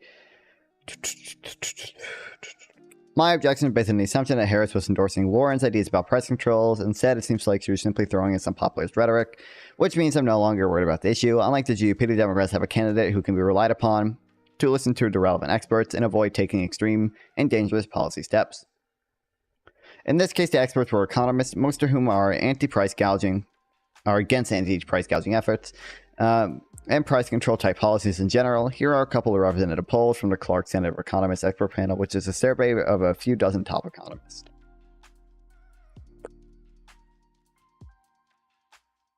They killed the moderate ceasefire negotiator. I saw that, yeah. Press viewers, let's go. Let's go. Buying them right now. We're pumping off. We need it. But some progressives don't think economics should be regarded as experts in economic policy. Economists. They believe that popular conventional wisdom should take precedence over precedent when it conflicts with the opinion of academic economists. An example is Fordham law professor Zephyr Teachout, who wrote an article in The Atlantic entitled "Sometimes You Just Have to Ignore the Economist. Here are some experts." Price gouging bans are broadly popular, except among economists. The reason is that the perfect world of simple economic models, allowing sellers to charge whatever they want during periods of heightened demand, is actually a good thing. It signals to the rest of the market that there's money to be made on the product in question, which in turn leads to more supply. Plus, letting prices rise helps ensure that the product will be sold to people who value it the most. Here, regular people seem to understand a few things that economists don't. During an emergency, such as a natural disaster, a short-term demand... Yeah, I bet economists definitely don't understand that. Short-term demand cannot be met by short-term supply. A short-term price spike won't always trigger the long-term investments needed to increase supply. Because everyone knows that once the situation is, by definition, abnormal, they can't count on a continued revenue boom. During a rare blizzard, sellers might jack up the price of snowblowers, but investors aren't going to set up a new snowblower manufacturing hub based on a blizzard, because by the time they inventory to sell, the snow would be long melted. Interestingly, Teachout misunderstands the simple economic model that she's criticizing here. I don't think any economist believes that the price spike in response to a single blizzard generates a supply response. Instead, what happens, at least in the simple model, is that companies understand that blizzards are a thing that occasionally happen, and they plan the supply accordingly. A blizzard is not like an asterostrike or a supervolcano eruption. It's incredibly easy for any corporate employee to go to weather.com and get data on how common blizzards are. So if corporations can charge higher prices during blizzards, they will plan to make more stuff because they know that blizzards will come along every so often. This is true even when price increases come from higher cost or from higher profits. Even if price increases only reflect the increased cost of delivering supplies during a blizzard, and so long as profits are positive, it still makes sense to make more stuff to meet the increased demand. Blizzards are priced in, everything is priced in, exactly. That's a simple model anyway. Teachout dismisses it based on what she feels to be a simple common sense, but she misunderstands the model. She's far too quick to dismiss the idea that price controls during blizzards would simply limit the supply over the long term. Teachout also fails to grapple with the second reason to worry about price controls. During abnormal market disruptions, they can lead to hoarding. Consumer goods are get scarce during a blizzard, and price spikes are a way of rationing scarce goods. If prices don't rise, there's no way to ration purchases to individuals. A few people can rush and buy up all the toilet paper and peanut butter on the shelves. Everyone who lived through COVID remember what happens when people hoard.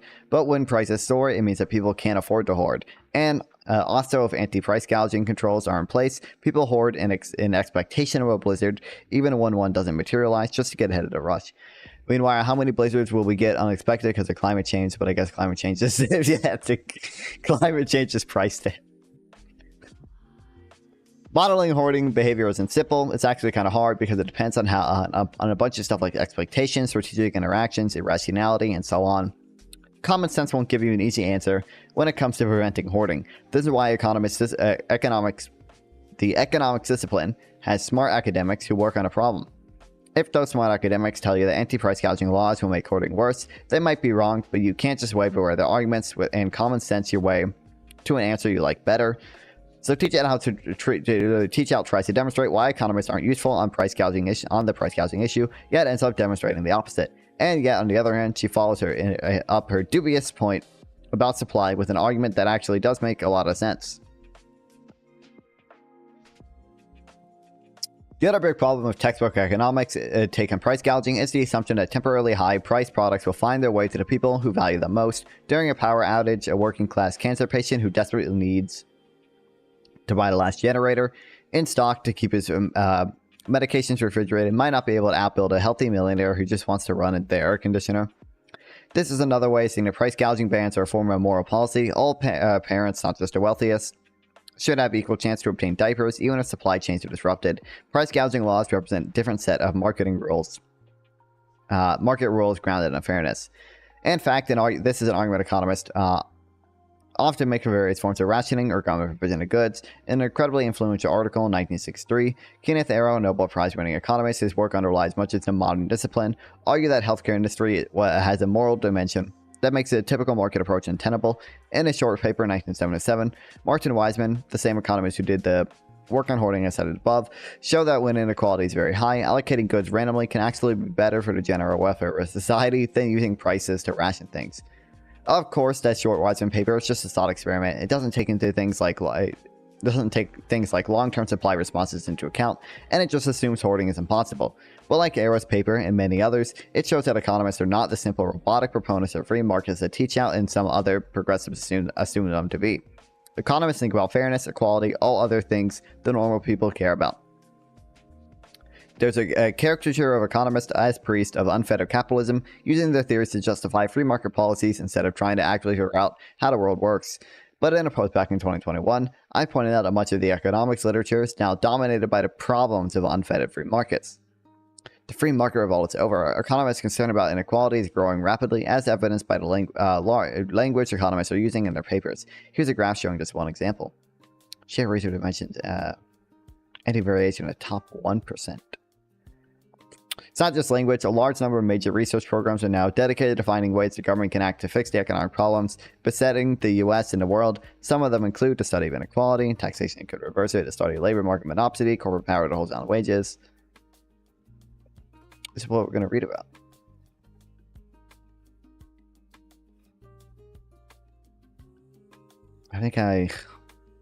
Did I make a page for... I don't think I made a page for monopsony. I think I just have this here.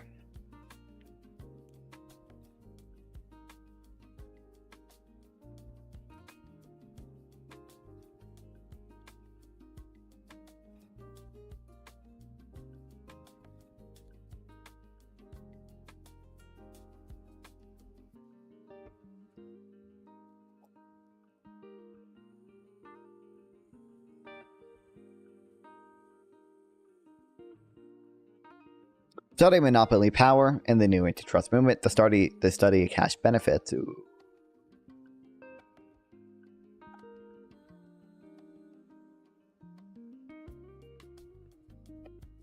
The Opportunity Insights Program and parallel efforts to study and reverse falling mobility.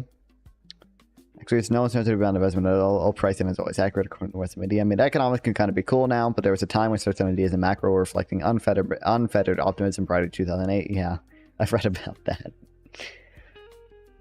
Renewed interest in racial disparities, the new minimum wage literature. I think I actually had this linked already. Yeah. To new development economics and the new economics of poverty.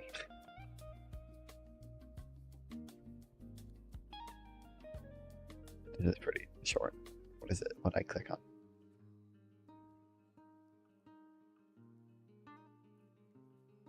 And so on. Meanwhile, the institutions of the profession are becoming dominated by more and more interventionist-minded scholars. For example, the last 7 presidents of the all-important American Economics Association have been Richard Taylor, one of the inventors of behavioral economics. Jeez, I can't speak. Robert J. Schiller, who wrote a book about how fraud and deception are fundamental to free markets. Alvin E. Roth, an economist who helped devise mechanism of centralized allocation for things like organ transplants. Oliver Blanchard, a centrist macroeconomist, has been leaning more and more towards government intervention. Ben Bernanke, Janet Yellen. David Card, who did the original research showing that minimum wage isn't so bad, and is one of the main champions of the empirical turn. Meanwhile, the high-profile economists tend to be champions of government intervention. Young high-profile economists tend to be champions of government intervention and votes of inequality. Oh, Saez and Zuckman.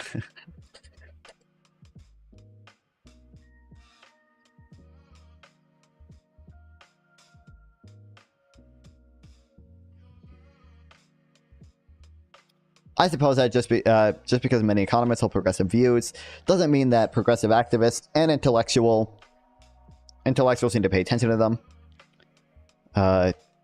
To teach out and other advocates of anti-price gouging laws know what policies they want, and they don't need Martin Weitzman or Ken Arrow to sprinkle holy water on their ideas. I suppose that it's often very helpful to have smart, thoughtful people who actually have the same goals as you, and who actually have thought deeply and rigorously about how to achieve them. Sometimes they can furnish your arguments to help make your cause. Sometimes they can flesh out your policy proposals with practical ideas to help achieve greater success. Sometimes they can even tell you when you made a misstep and need to rein it in. Yo, ASMR voice? What's I doing? You want me to do? Can we make economics ASMR channel? Do you think that exists? That almost certainly does exist. Cause people, there's like ASMR for like teaching you other languages and shit. Or economics ASMR. Game theory. ASMR teaching you economics.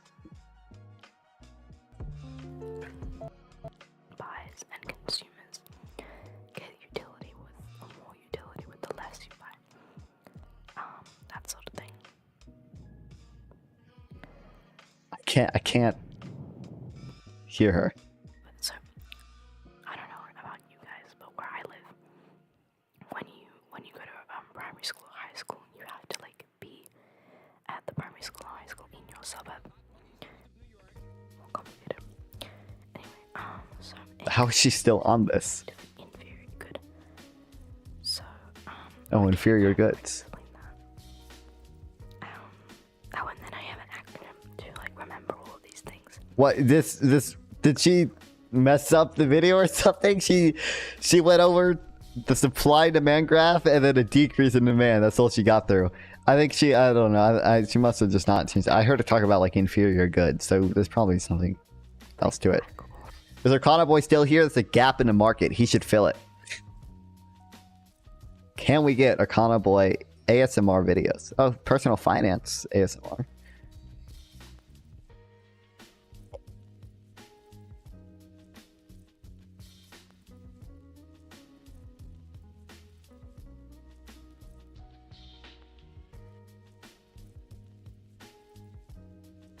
Oh, this is something.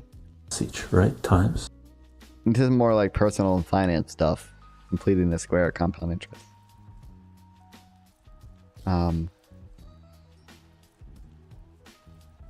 Factoring.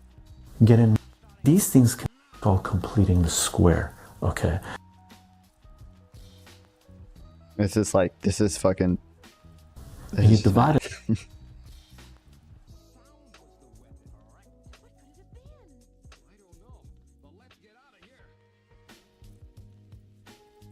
Forwards, or right or left.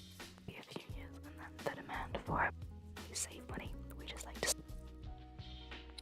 I'll make economics ASMR channel. I'll read the entirety of Mancute's Principles of Economics in a whispering ASMR voice.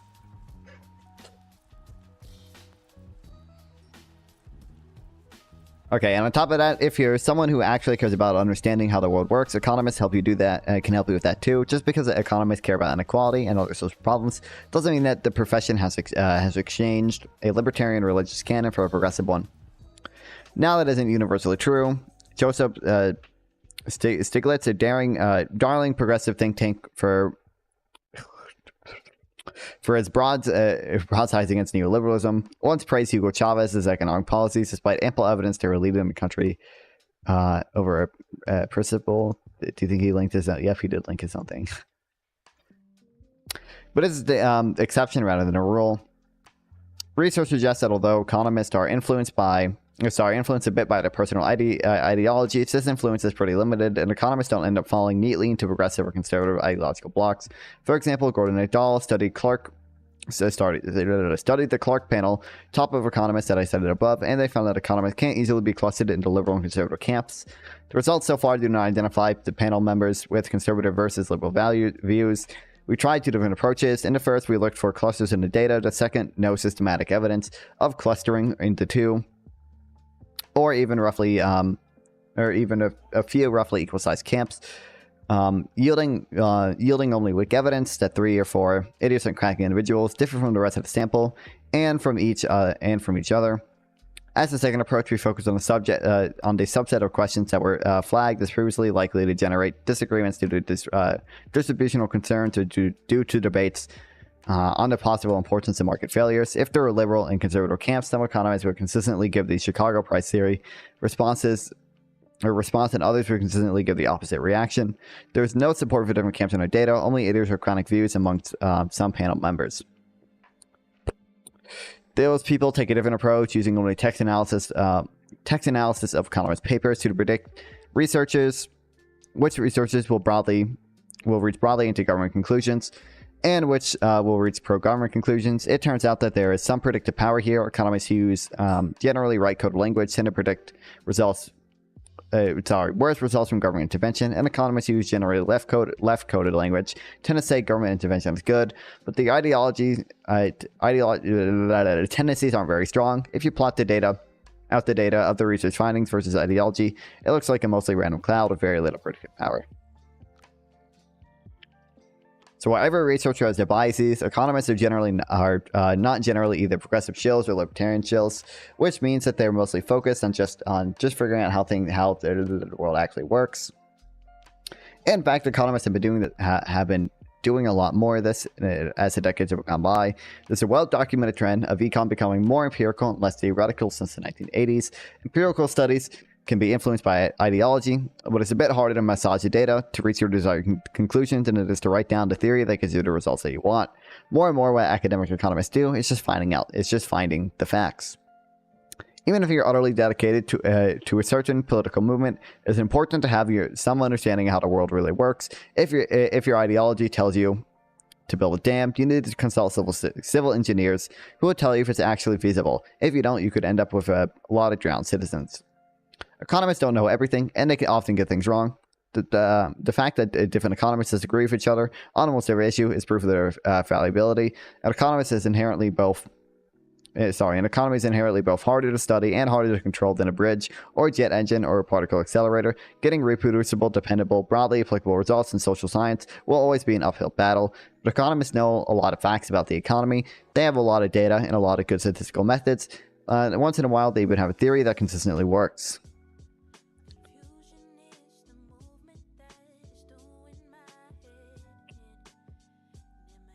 What is this about?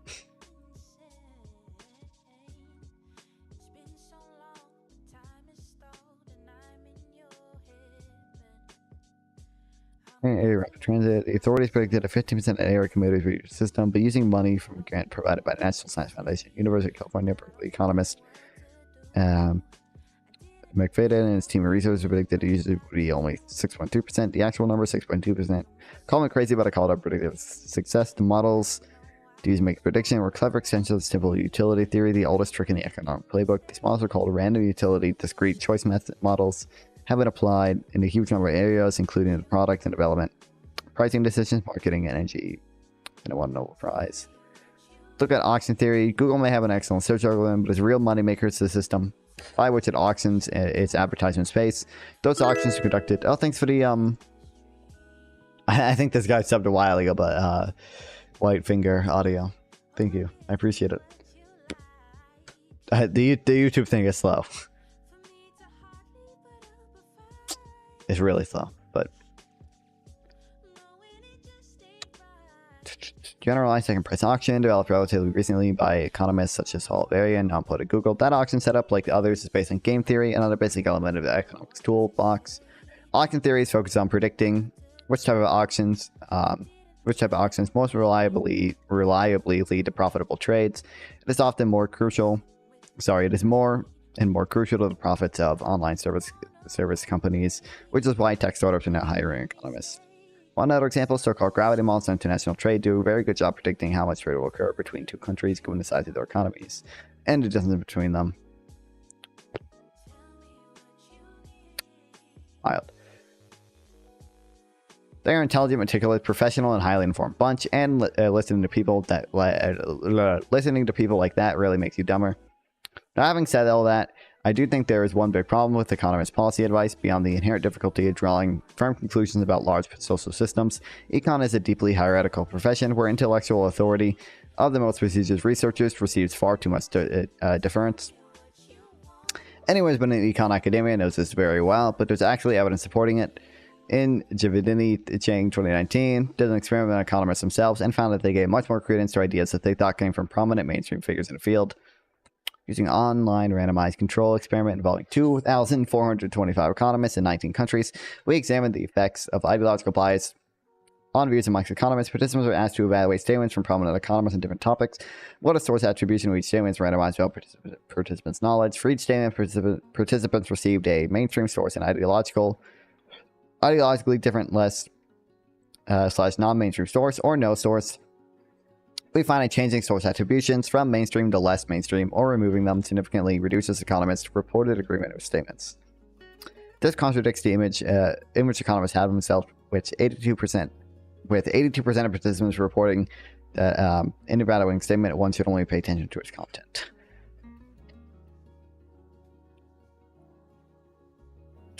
Occasionally, this reference to authority can lead to a sort of cascade failure where a few old guys get some basic things wrong and everyone else has to either humor them or challenge their mistakes only slowly and incrementally. A particularly egregious example of this was in the case of climate economics. I wrote a post about this back in 2021. Basic story here is that a few prominent researchers in the field made some basic errors when assessing how much damage climate change could be. Younger researchers knew that the older guys had messed up, but because of the culture of the president, it took them a very long time to start pushing back on a mistaken conventional wisdom. But policymakers had to realize very quickly that climate economists were downplaying the threat and decided to ignore them in favor of technologists, policy wonks, occasionally activists. As a result, the field of climate economics has become almost completely marginalized and is now only starting to claw its way back into a position of influence. So economists shouldn't be treated as sages, nor their advice received as wisdom. They should not be the only experts consulted or making policy, but it's always worth hearing what they have to say. The idea that they are free market dogmatists who stay on simplistic ideas can be waved away with an appeal to common sense is badly mistaken.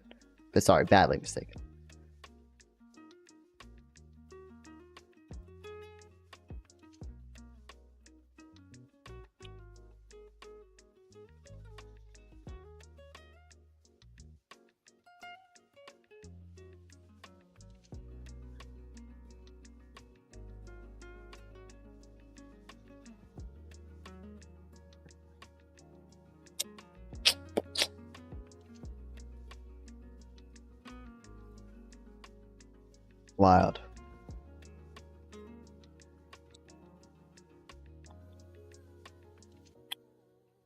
Okay, we gotta sort some of this shit. We gotta read that article. What's wrong with libertarianism eventually, but it's like a really long article. I'll move this up here right now.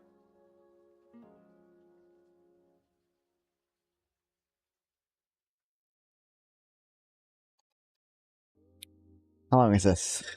Oh wait, this is like an actual fucking like study thing, so it might be. Oh no, this seems simple enough.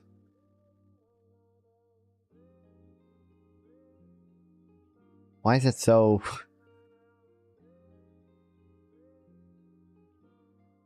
43 pages. Who made everything so long and hard?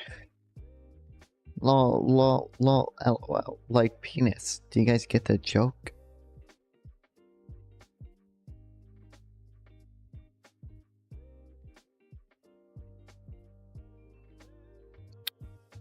Hopefully, when I go to fucking college, I can take some advanced math classes, and then we'll be able to understand some of the more statistical jargon shit better. What classes are you taking? It's gonna be mostly general stuff at first. I mean, it's gonna be fucking like calculus and algebra shit. I don't know, man. And probably there's, I guess, English classes too. Probably whatever fucking science class they have to do there. I don't know. Who knows? We'll see.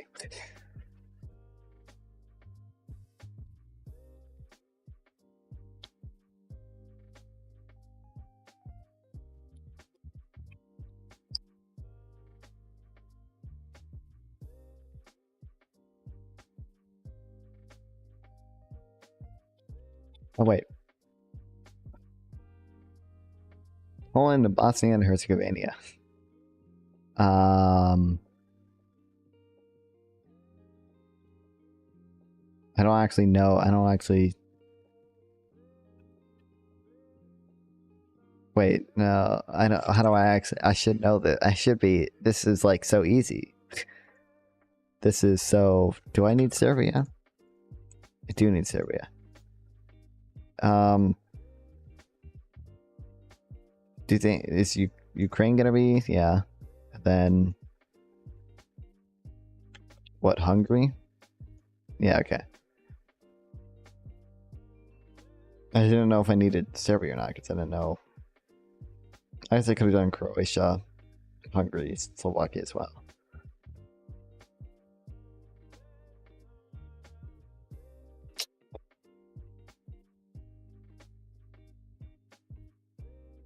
I don't know.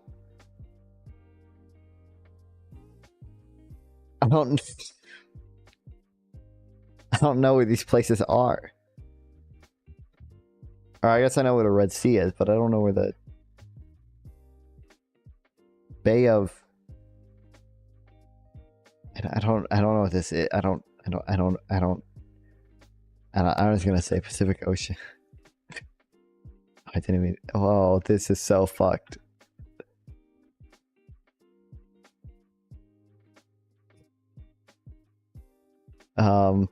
Why does this not count as the Atlantic? Okay.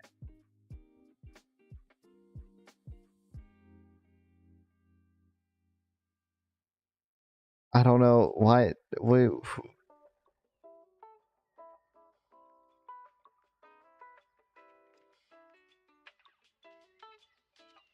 Gulf of Mexico? Okay. What the fuck is here? Florida Strait? Okay.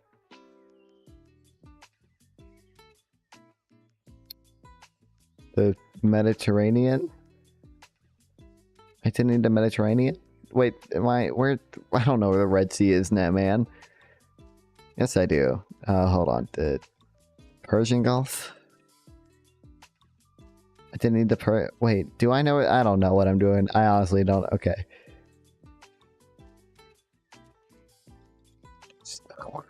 I don't know. I don't know. Bering Strait?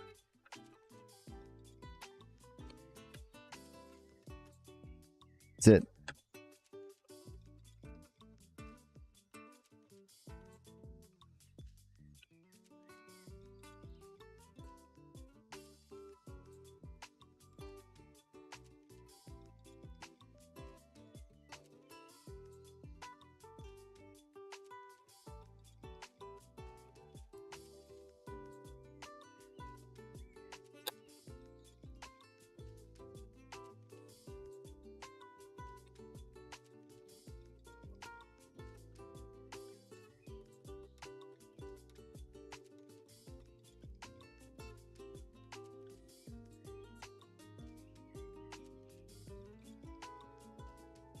I don't know. What? How is it not just?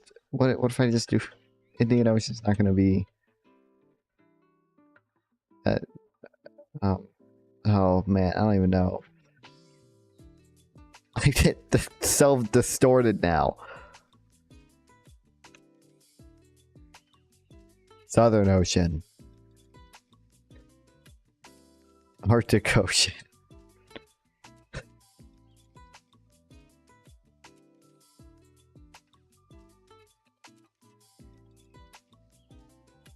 Gulf of Suez. What was it? What's the shortest route? Gulf of Mexico, Caribbean Sea, Atlantic Ocean, Indian Ocean, Arabian Sea, Red Sea. Arabian Sea? These aren't real. These are made up.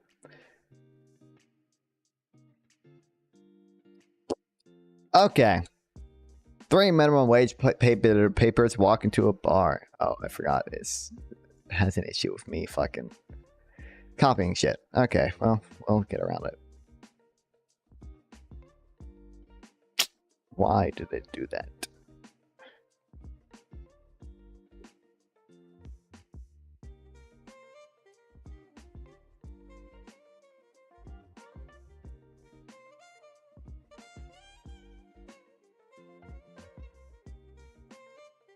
What is the effect of minimum wage on the labor market?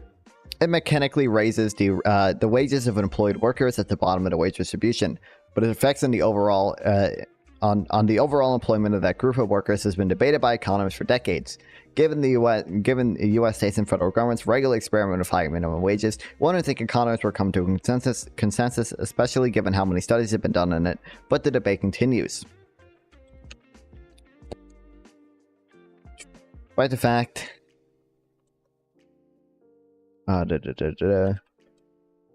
many studies have been done.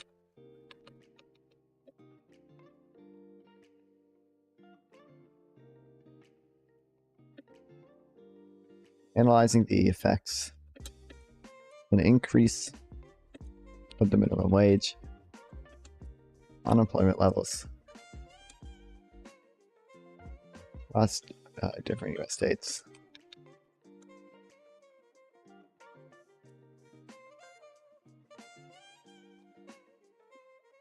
And on the federal level.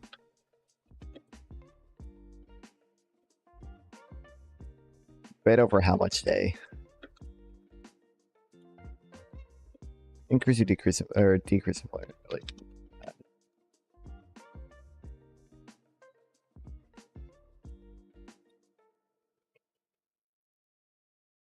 Continues. Not the, oh, is it Sudan stuff? I don't know anything about what's going on in Sudan. Macklemore says he canceled Dubai show over UAE's purported role of ongoing genocide and humanitarian crisis in Sudan. Wow, good on you, Macklemore.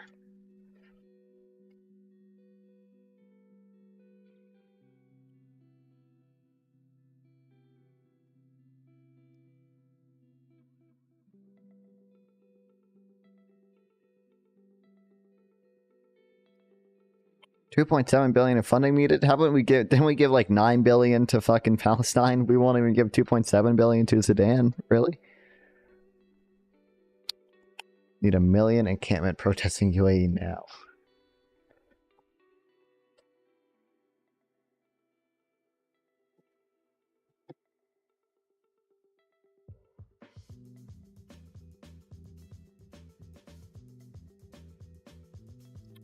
One of the things that makes this a lacking consensus among economists about the empirical and historical effects of minimum wage and employment even more curious is that minimum wages have often been opportunities to showcase ingenious casual research designs. Card and Kruger in 1995 was considered to be a classic in labor economics, not only because it was the seminal paper on the new minimum wage literature, but also because it was instructional in making difference in different research designs more widely appreciated within economics. Put together, this creates a bit of an unusual feature. States regularly tour the minimum wages, seeing it as an important anti-poverty program. Interest in the question remains very high among economists. It attracts the best and brightest in labor, and these studies often use well-identified casual designs. So why is there so little consensus? The U.S. needs to fund center-right paramilitaries in Sudan, right? I mean, I don't know. Maybe. I don't know. I don't know shit about the Sudan stuff, so. The whatever chart showing $2.7 billion in funding was needed, we should probably just give that. That's like so. That's like that. I think we literally gave Gaza $9 billion, so we should probably just say fuck it and give $2.7 billion to people in Sudan. Like, if they really need it. Oh, I'm trying. I don't know if they were. I mean, like if they were like worst case scenario, if the fucking fund center right coalitions, I don't know. Give it to Israel, then give UAE the Iron Dome.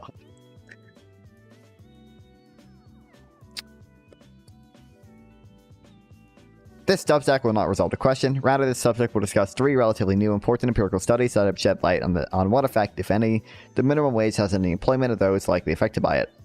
My hope is I can do two things by writing this review. One, by walking the reader through my interpretation of these papers, you will gain insight about the minimum wage, and two, you will better understand the way one might combine economic theory, high quality data, and the difference in different designs to answer extremely hard empirical questions filled with androgynities.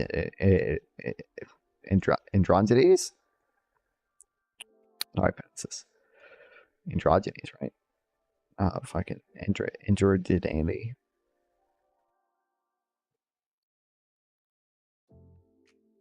Mr. Fucking don't care.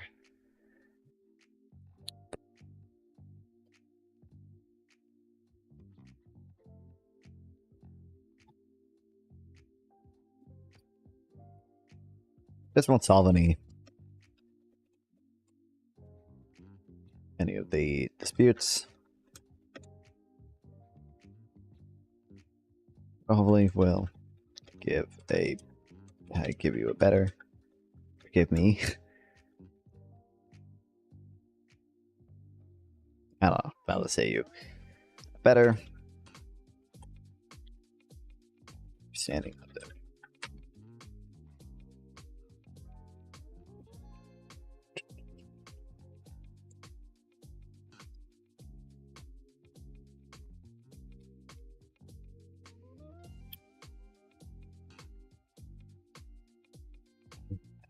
ways in which one might combine economic theory, high quality data, and different designs to explain it to answer extremely hard empirical problems.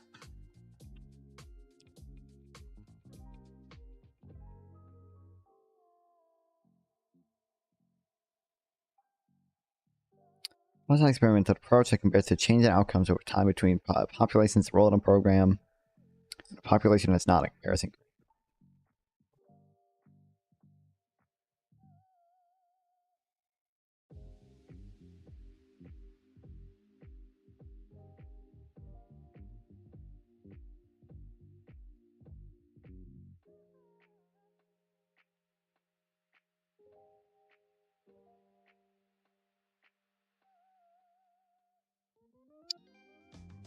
Bunging and stacking minimum wages. When I first heard that Dorku, Sengiz, and Aaron Doob, Attila Linder, and Ben Zipperer had published a paper on a minimum wage at the Quarterly Journal of Economics, I perked up.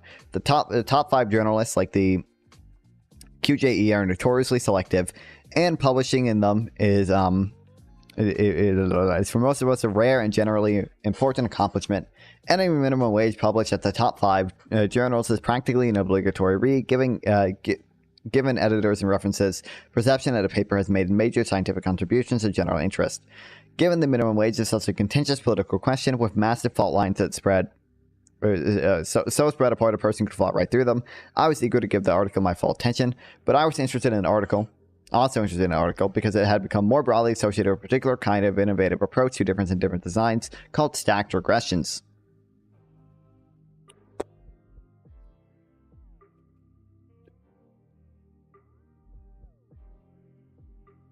Okay, I don't know. No, I'll say who wrote it.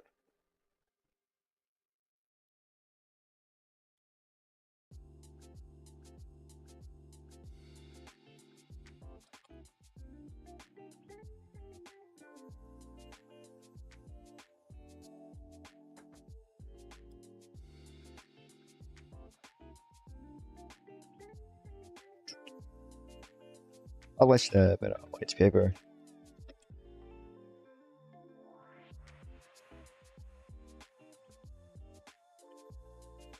In a prestigious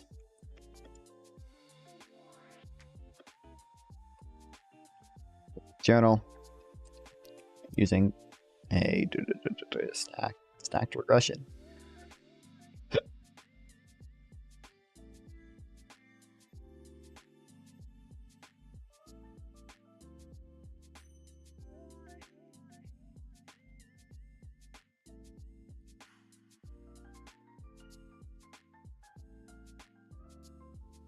Stacked regression, as I will explain, is an early alternative to canonical use of two-way fixed effects estimators in that it creatively reorganizes and expands the data set to circumvent the problems created by differential timing.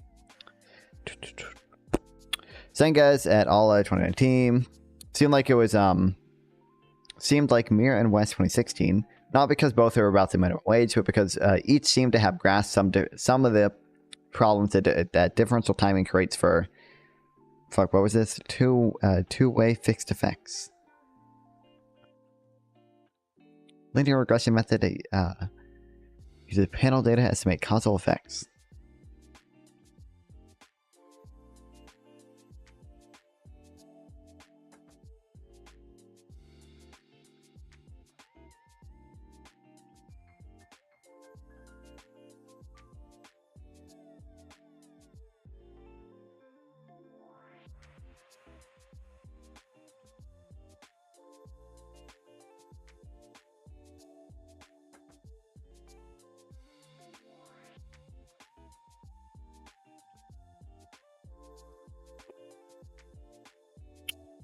Other projects have at least 3 important attributions I like to bring to your attention. They are 1, an ingenious approach and guided by theory to evaluate the bite of the minimum wage, using bunching in a wage and employment distribution surrounding a discontinuity created by this is gibberish. The bite of the minimum wage using bunching in the wage and employment distribution surrounding a discontinuity created by the minimum wage. 2, a large state panel measuring employment wages from 1979 to 2016, encompassing 138 separate meaningful increases in minimum wage. And 3, the use of TWFE and stacking event studies to study minimum wages effect on employment. Let me walk you through each. Visualize theoretical prediction. It's been a slow journey for me to fully absorb how effective a well-designed picture can be in the service of an empirical project. Students and economists early in their career should pay close attention to the choices the authors make in connecting theory, intuition, and identification. One of those choices is with a simple yet powerful figure illustrating what they call the minimum wages bite. The bite of the minimum wage is that it's create a bunching pattern in the employment distribution just above and below the new minimum wage itself. This is because the distribution of employment across wages is smoothed through the counterfactual of the new minimum wage.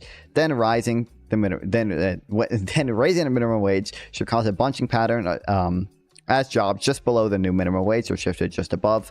The authors illustrate this insight in the following figure.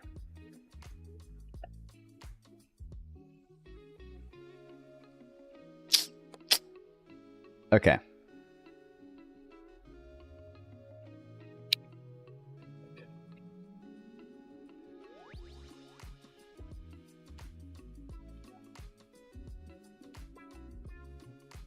Authors create a visual representation of the bite, minimum wage, and the bunching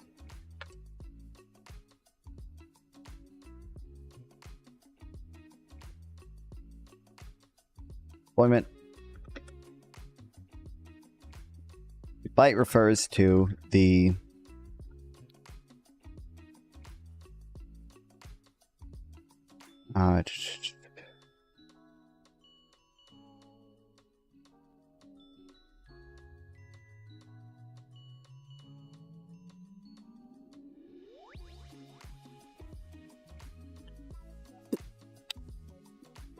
here.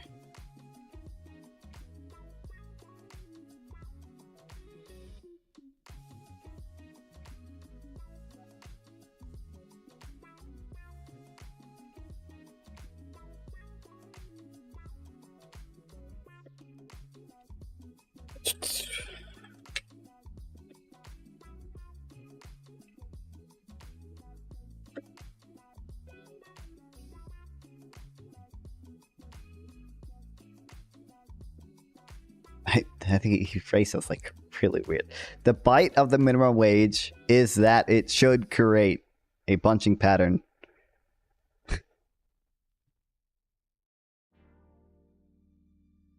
He really should say like effect, right?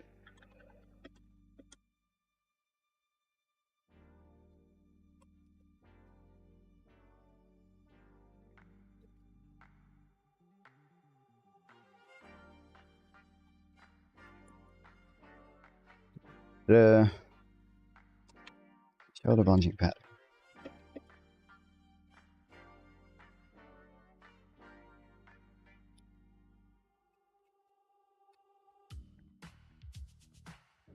Employment distribution.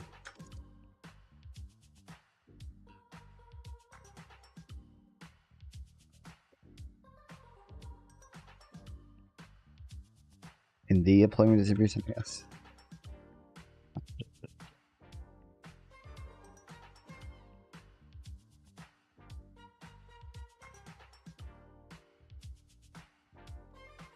Just below the minimum wage.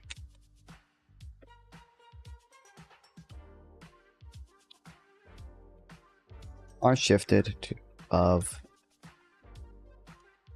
wage.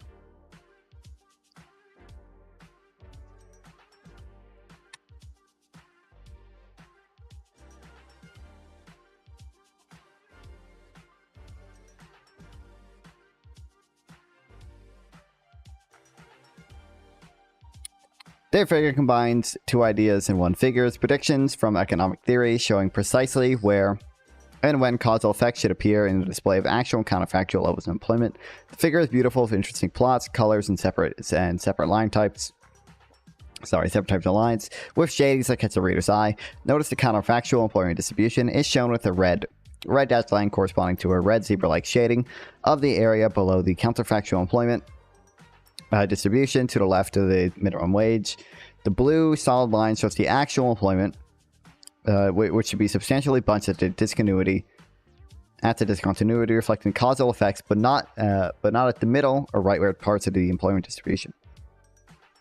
Figure forces the reader to see both what the authors will be doing, measuring the causal effects by contrasting the actual to the counterfactual, as well as guide the reader to theoretical predictions. The causal effects, if they are to be believed, have two, not one, elements. We should see a bunching of jobs in the minimum wage. That much is clear, but notice what else is predicted in the figure. We should not see bunching anywhere else.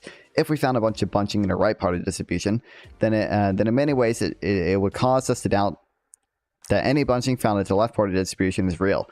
Such falsifications are very common applied in microeconomics, but it's not always the case that falsifications are so closely wedded to economic theory the way this one will be. I highly recommend early career economists pause and reflect on the paper's grammar and rhetoric as it relates to this one and simple effective figure.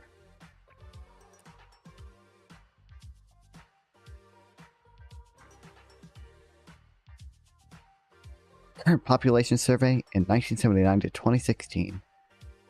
Wage experiments.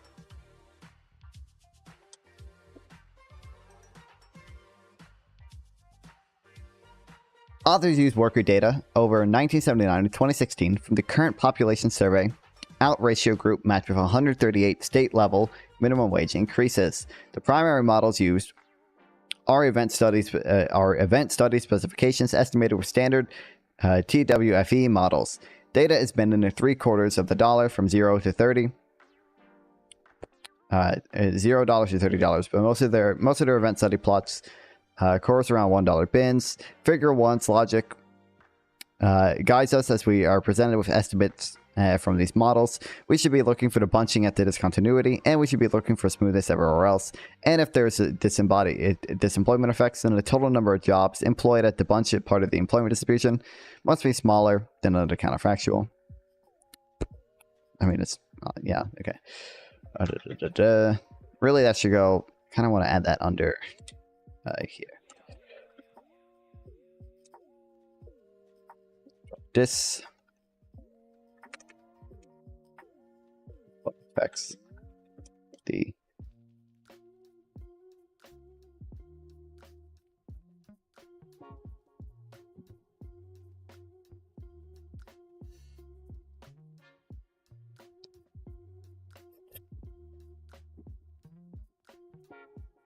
number of jobs.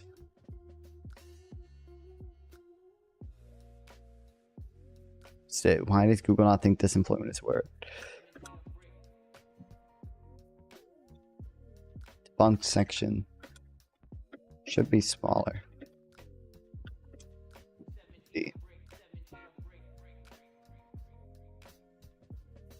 I went to hit add to dictionary. God damn it. Now I gotta wait again. Add to dictionary.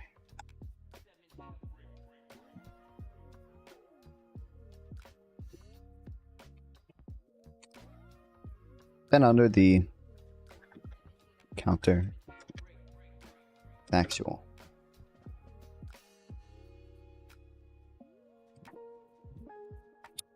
Authors used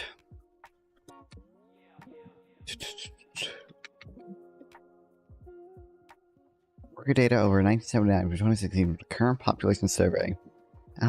Rising group matched with 138 state level minimum wage increases.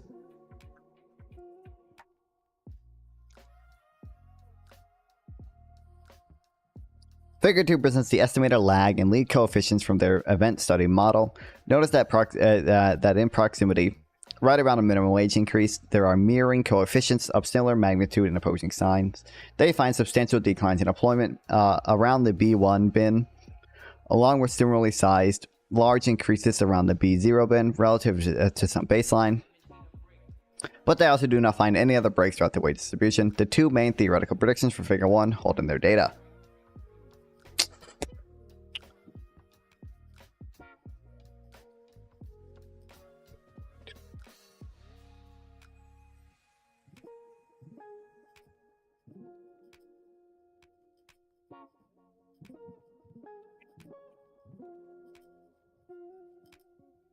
It's estimated lag and lead coefficients. I can understand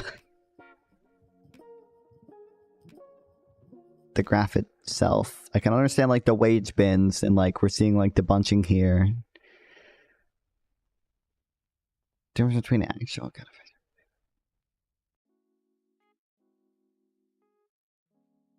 But I don't understand what it means by estimated lag and lead coefficients from their event study model. That sentence is gibberish to me.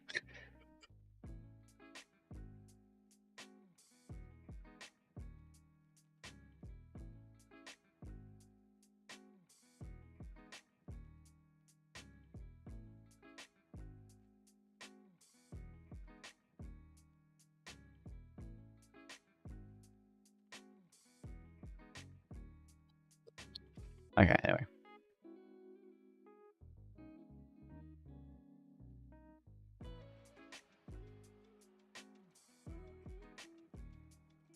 Decrease in employment.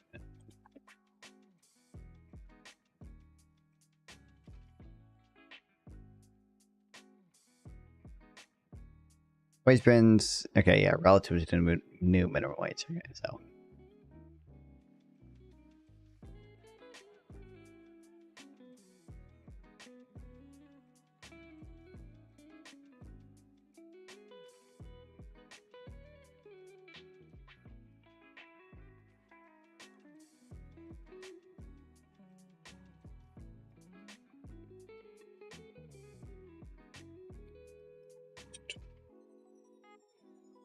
But I should also mention earlier how they did their wage bins. Data has been in the quarters of a dollar, from $0 to $30. Most of the event study. Yeah.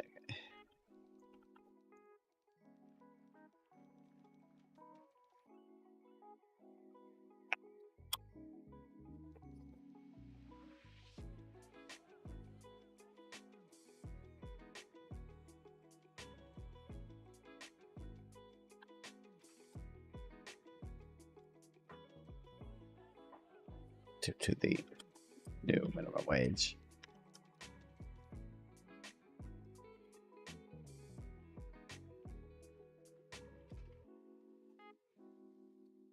And a similarly sized increase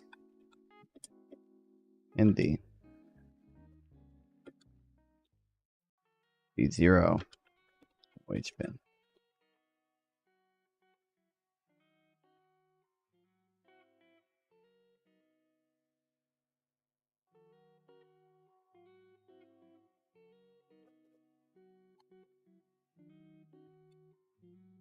They also do not find any data breaks throughout the wage distribution. The two main theoretical predictions for Figure 1 hold in their data.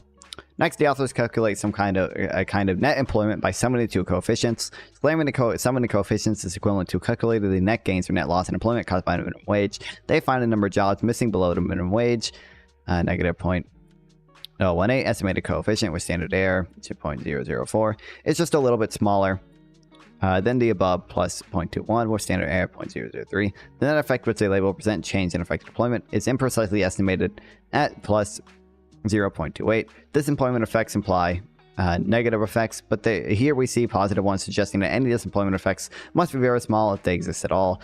Given wages increased by 0.68 relative to pre-treatment total in employment, a reasonable conclusion to draw from the study is that real earnings among workers increased because wages grew and employment failed to decline. Next, they use the data to calculate the net employment effects.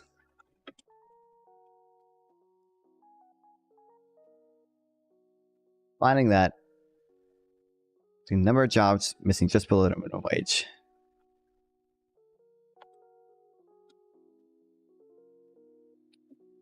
slightly smaller than the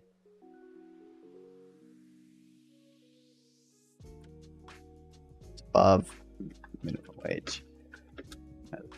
The ones just above minimum wage.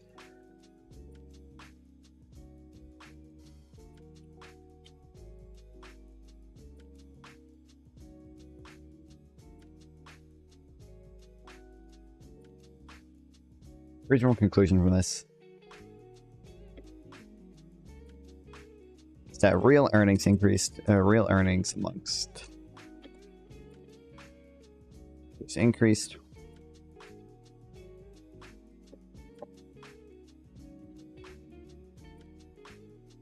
as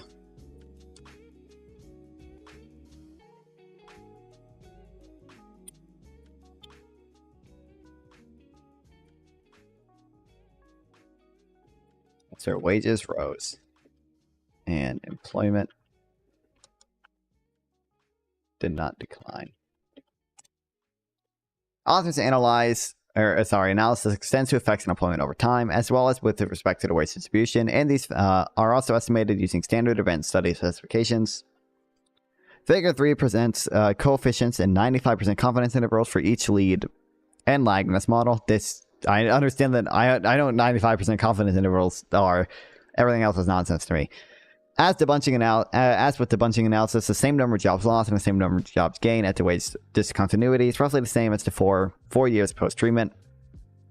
Even in short to medium run, the authors are able to cast doubt on meaningfully sized disemployment effects. The fact that pre-treatment differences in net employment are relatively close to zero provides additional confidence that the effects found in the years post-treatment are indeed causal. Okay, I'll show you away from that is figure 3 estimates that over a four year, what's up, Bubby? Over a 4 year period, effects on unemployment. Say remained low.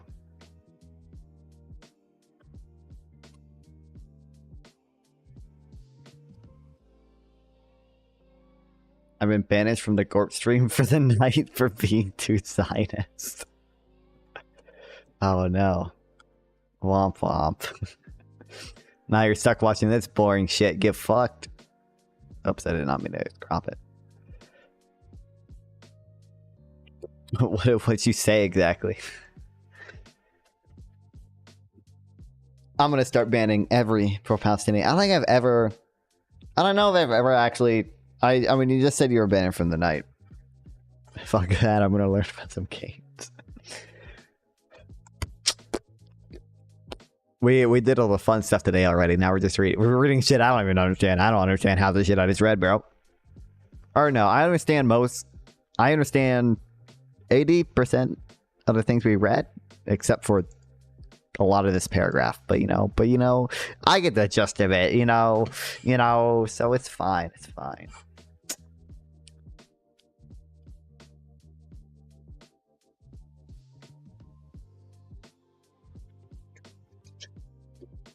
After presenting these main results across the wage distribution over time, the authors then engage in a type of exhaustive search of heterogeneous effects, a theme that we will see in another paper I discussed below.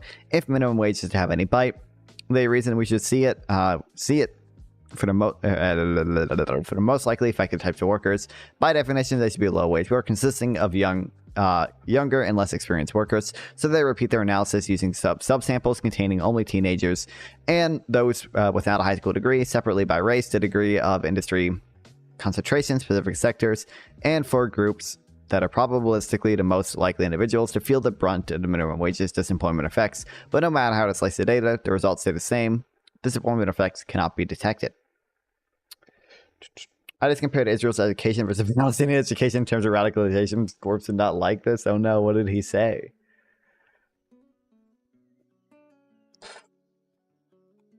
By the way, I want to test Twitch's new knock feature, but no one or NK streaming. I can do it with one of these people. I don't know exactly what it does.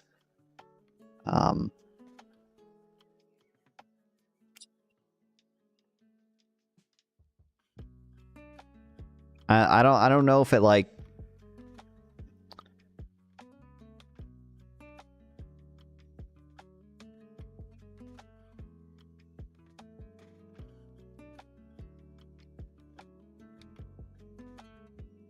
I don't know if it like opens Twitch's like dumb stupid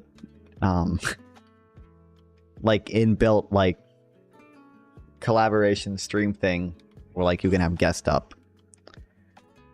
I don't know.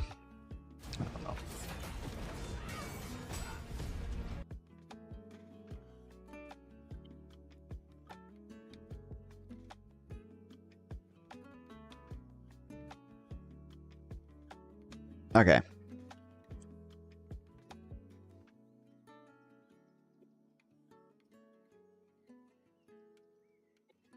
The authors then, this aggregate, the data,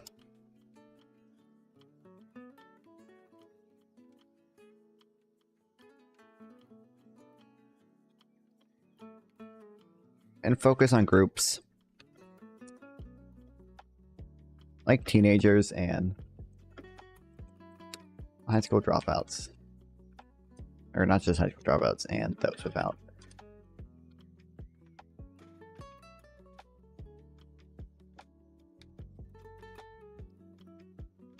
Degrees would be expected to dispro.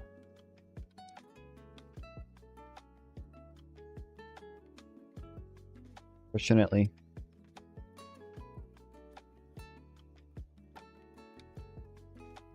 or the impact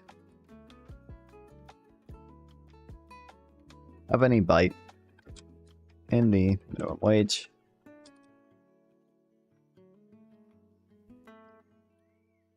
The authors conclude.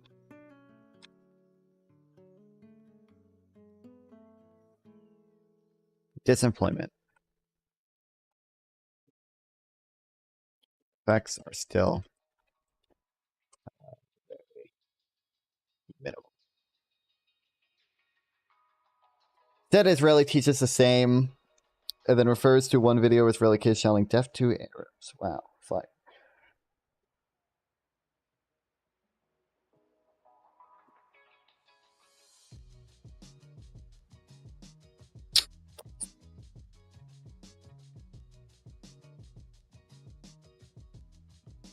Listen, the issue is, like, I don't know if any nation teaches their history, like, super correctly. Like, I live in America. Like, we definitely, like, don't teach about, like, we don't teach about our treatment of the Native Americans super accurately, at least not until, like, high school. And even in high school, they probably, it's not, like, the most accurate thing ever.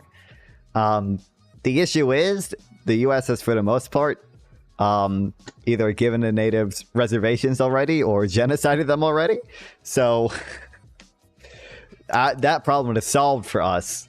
But for you guys, it's still very much happening. It's like, you know, if they don't teach about the Nakba correctly or anything, or if they teach what the whatever founding myth, the evil founding myths of Israel, that still very much has a lot bigger effects than just like what we teach our fucking kids about Christopher Columbus.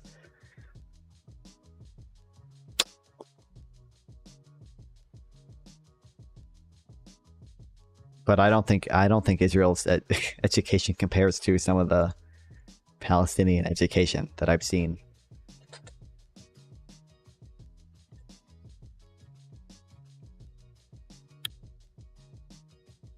Sure, there are some schools who get a watered down version of history, but they aren't taught to hate the other side. Yeah.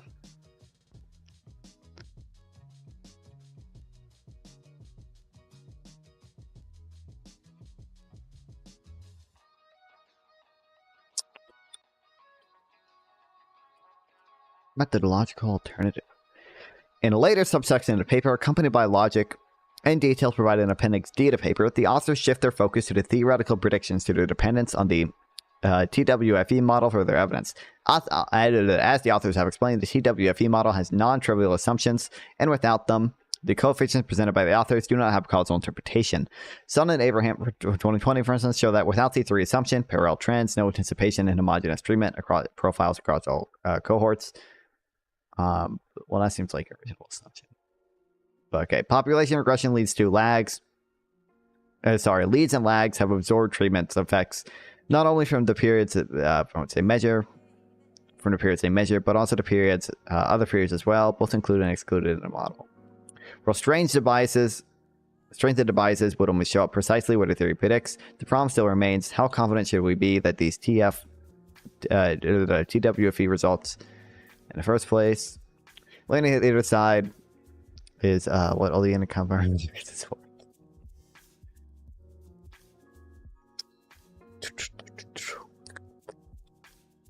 So early in the DID credibility revolution, the authors are clearly aware of the problems that TWFE has under differential timing. For instance, they mentioned the issue of the negative weighting on the long leads using TWFE. As was referred to early working papers by Abraham and Son, the authors forego Son and Abraham's interaction weighted, I don't know what the fuck that is, and instead choose to stick with TWFE by using what they call clean controls of untreated units of restructure through a restructuring of their data, such that treatment timing has been recentered and balance has been achieved in a relative event time.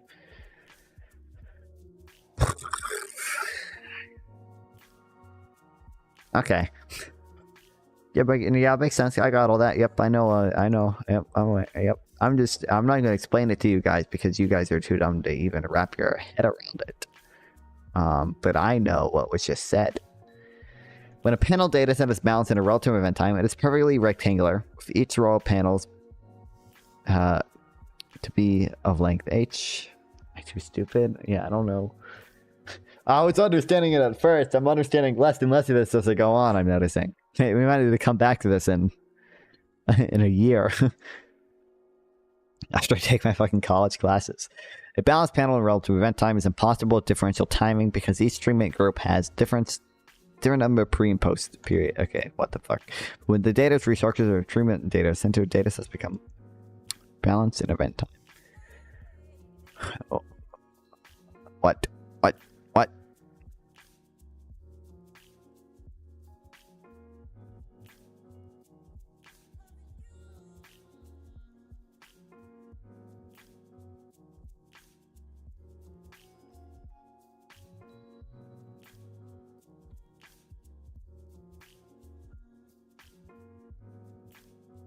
Hey, wait, I can understand this graph.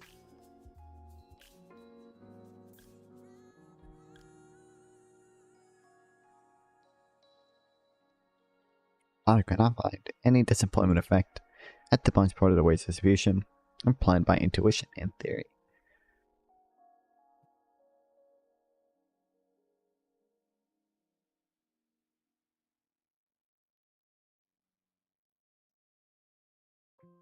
Okay, these graphs I don't understand. Wait, exactly, this is just a change in net employment.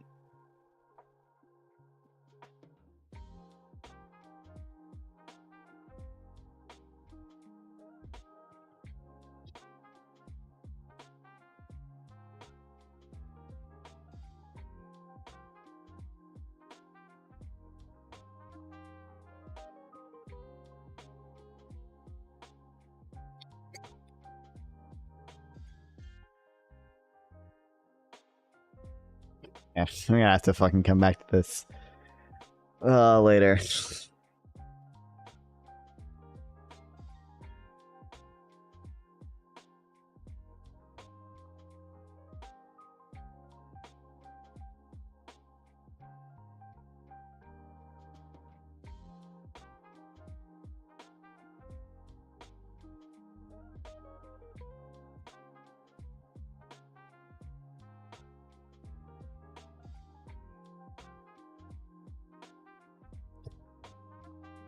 I ain't doing econometric shit ever. I'm sure I'll have to learn some of it, but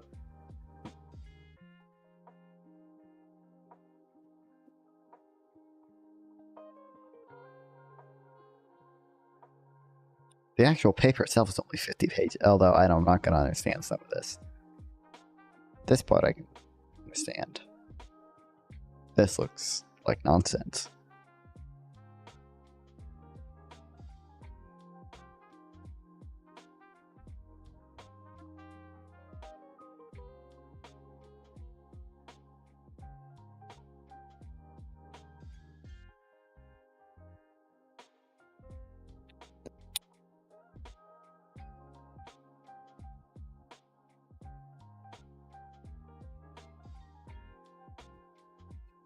Okay, well, let me see if I can set up.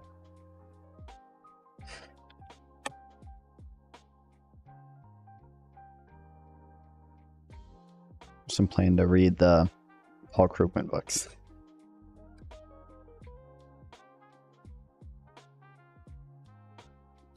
Is this still there? Because it shouldn't be. Okay, it is still there.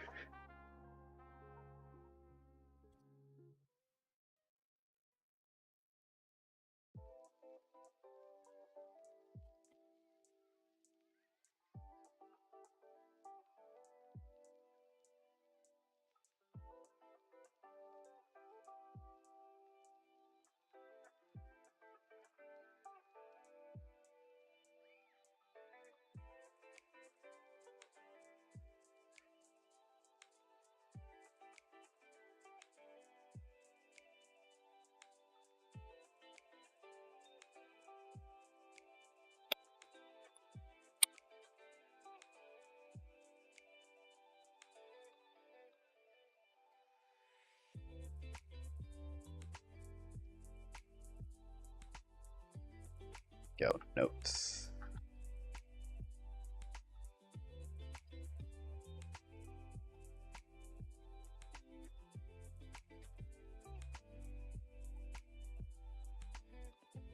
Two 205 pages, but only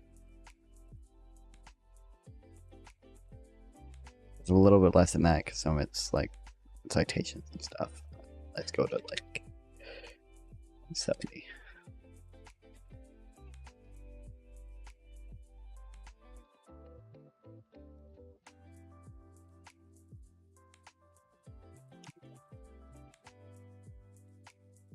$191. The 191 over 30. How many days would that take? 6 days? Well, 7.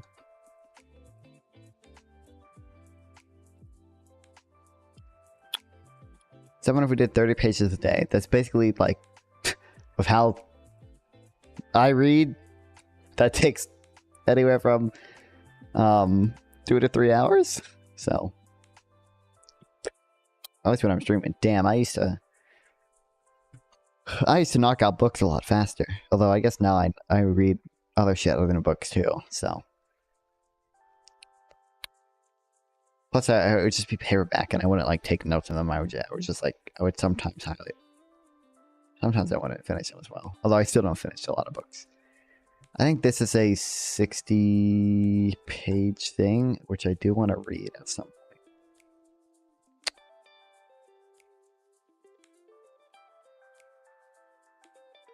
This would be like a full streamer reading. This one thing. But I think it'd be really good. I really like this quote. It is the libertarian who is committed to the grand claim that for some reason intervention must always be avoided. The piecemeal social engineer, as Popper called the interventionists, can concede a presumption in favor of private property while reserving the right to whittle away its excesses by means of state action. She faces no obligation to disprove the overall utility of property rights. The utilitarian libertarian, however, is obligated to show that the utility of property rights is so nearly universal that all government intervention is with them is bound to fail when judged against a standard of human happiness. This is a killer quote, dude.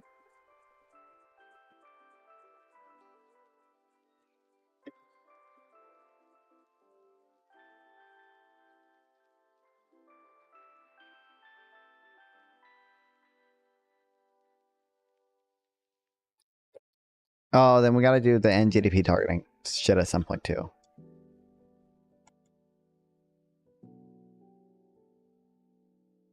Are flooded. For those of you that are unaware and uninitiated, you're just here because, you know, I react to shit.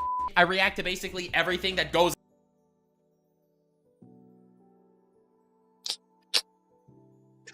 Hell yeah. It's actually so easy. Actually so easy.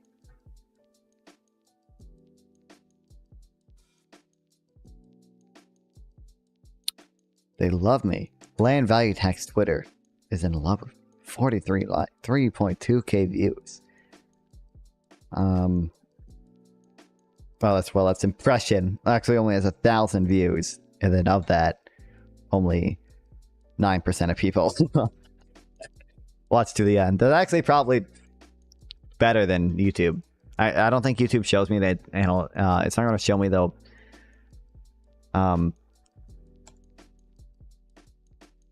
What's the term? Like engagement, the view duration. I don't think it shows that until we're almost at 800 subs. I think it shows that until later on. Stocks. It is stocks, baby. Let's go. Let's go. Yeah, audience retention. Doesn't show that until later on.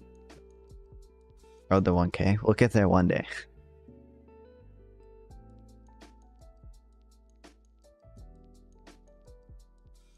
That leveled off after 600. It's got 69. Nobody cares about the Phillips curve. Land value tax one is still popping off, bro. Let's go. Let's go.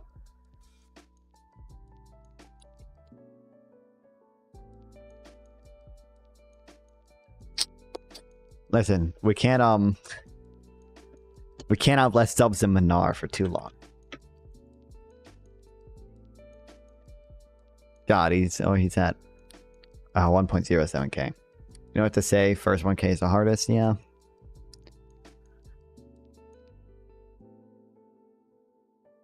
So right wingers are snowflakes because they don't Destiny wannabe. This agree with advocating for assassinations is funny. Yeah, that's the reason they're snowflakes. Not because they're literally pissing themselves about a fucking white person's taco joke. Like, he doesn't upload. Yeah, I see. Andrew Wilson embarrasses himself. How does he get so? I guess it's Andrew Wilson. It's like fucking clickbait shit. And my clickbait shit gets that too.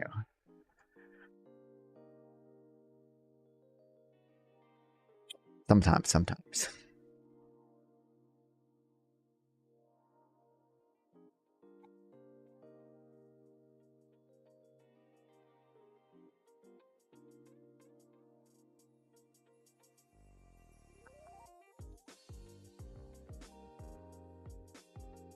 Ukraine's raising a Russia over 3. Ukraine's war is over. Zelensky begs for allowance, bans elections.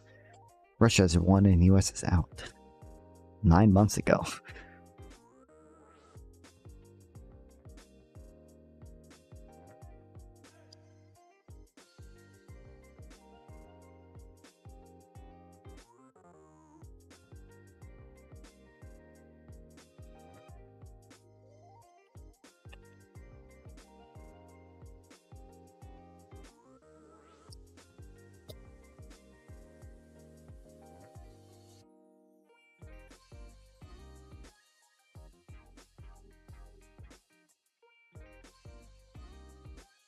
Like, how long is this book? Oh wait, this is a fucking PowerPoint. What? This is not what I want.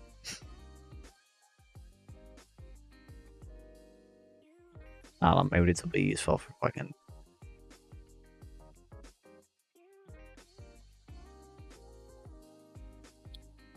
There's a book,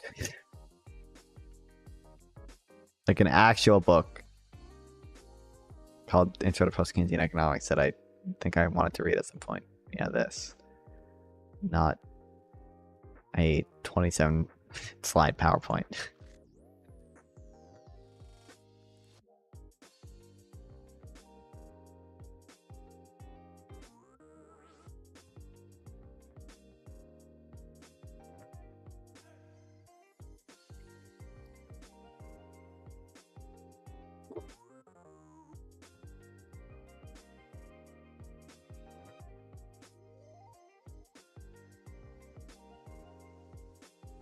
Okay, we gotta figure out.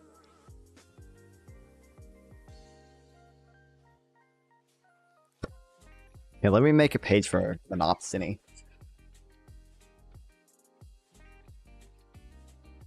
Wait, I didn't do it already, did I? Have not.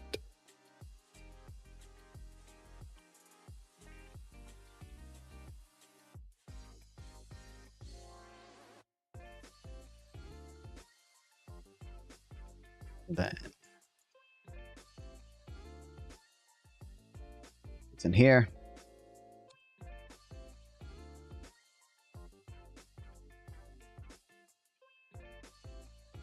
Is there anything else I need? Okay.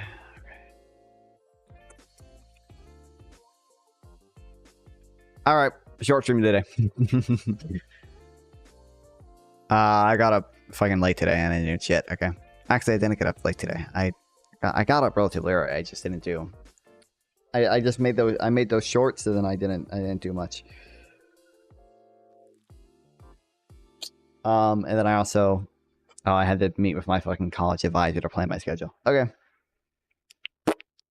Thanks everyone for watching. I'll stream it tomorrow. A longer stream, boring stream. We're gonna be reading. I don't think I have any fucking viewers to raid anyone with on Twitch.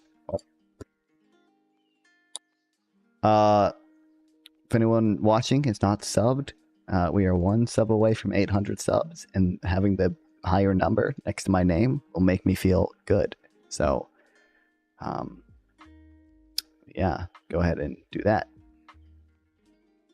All right. See ya, guys.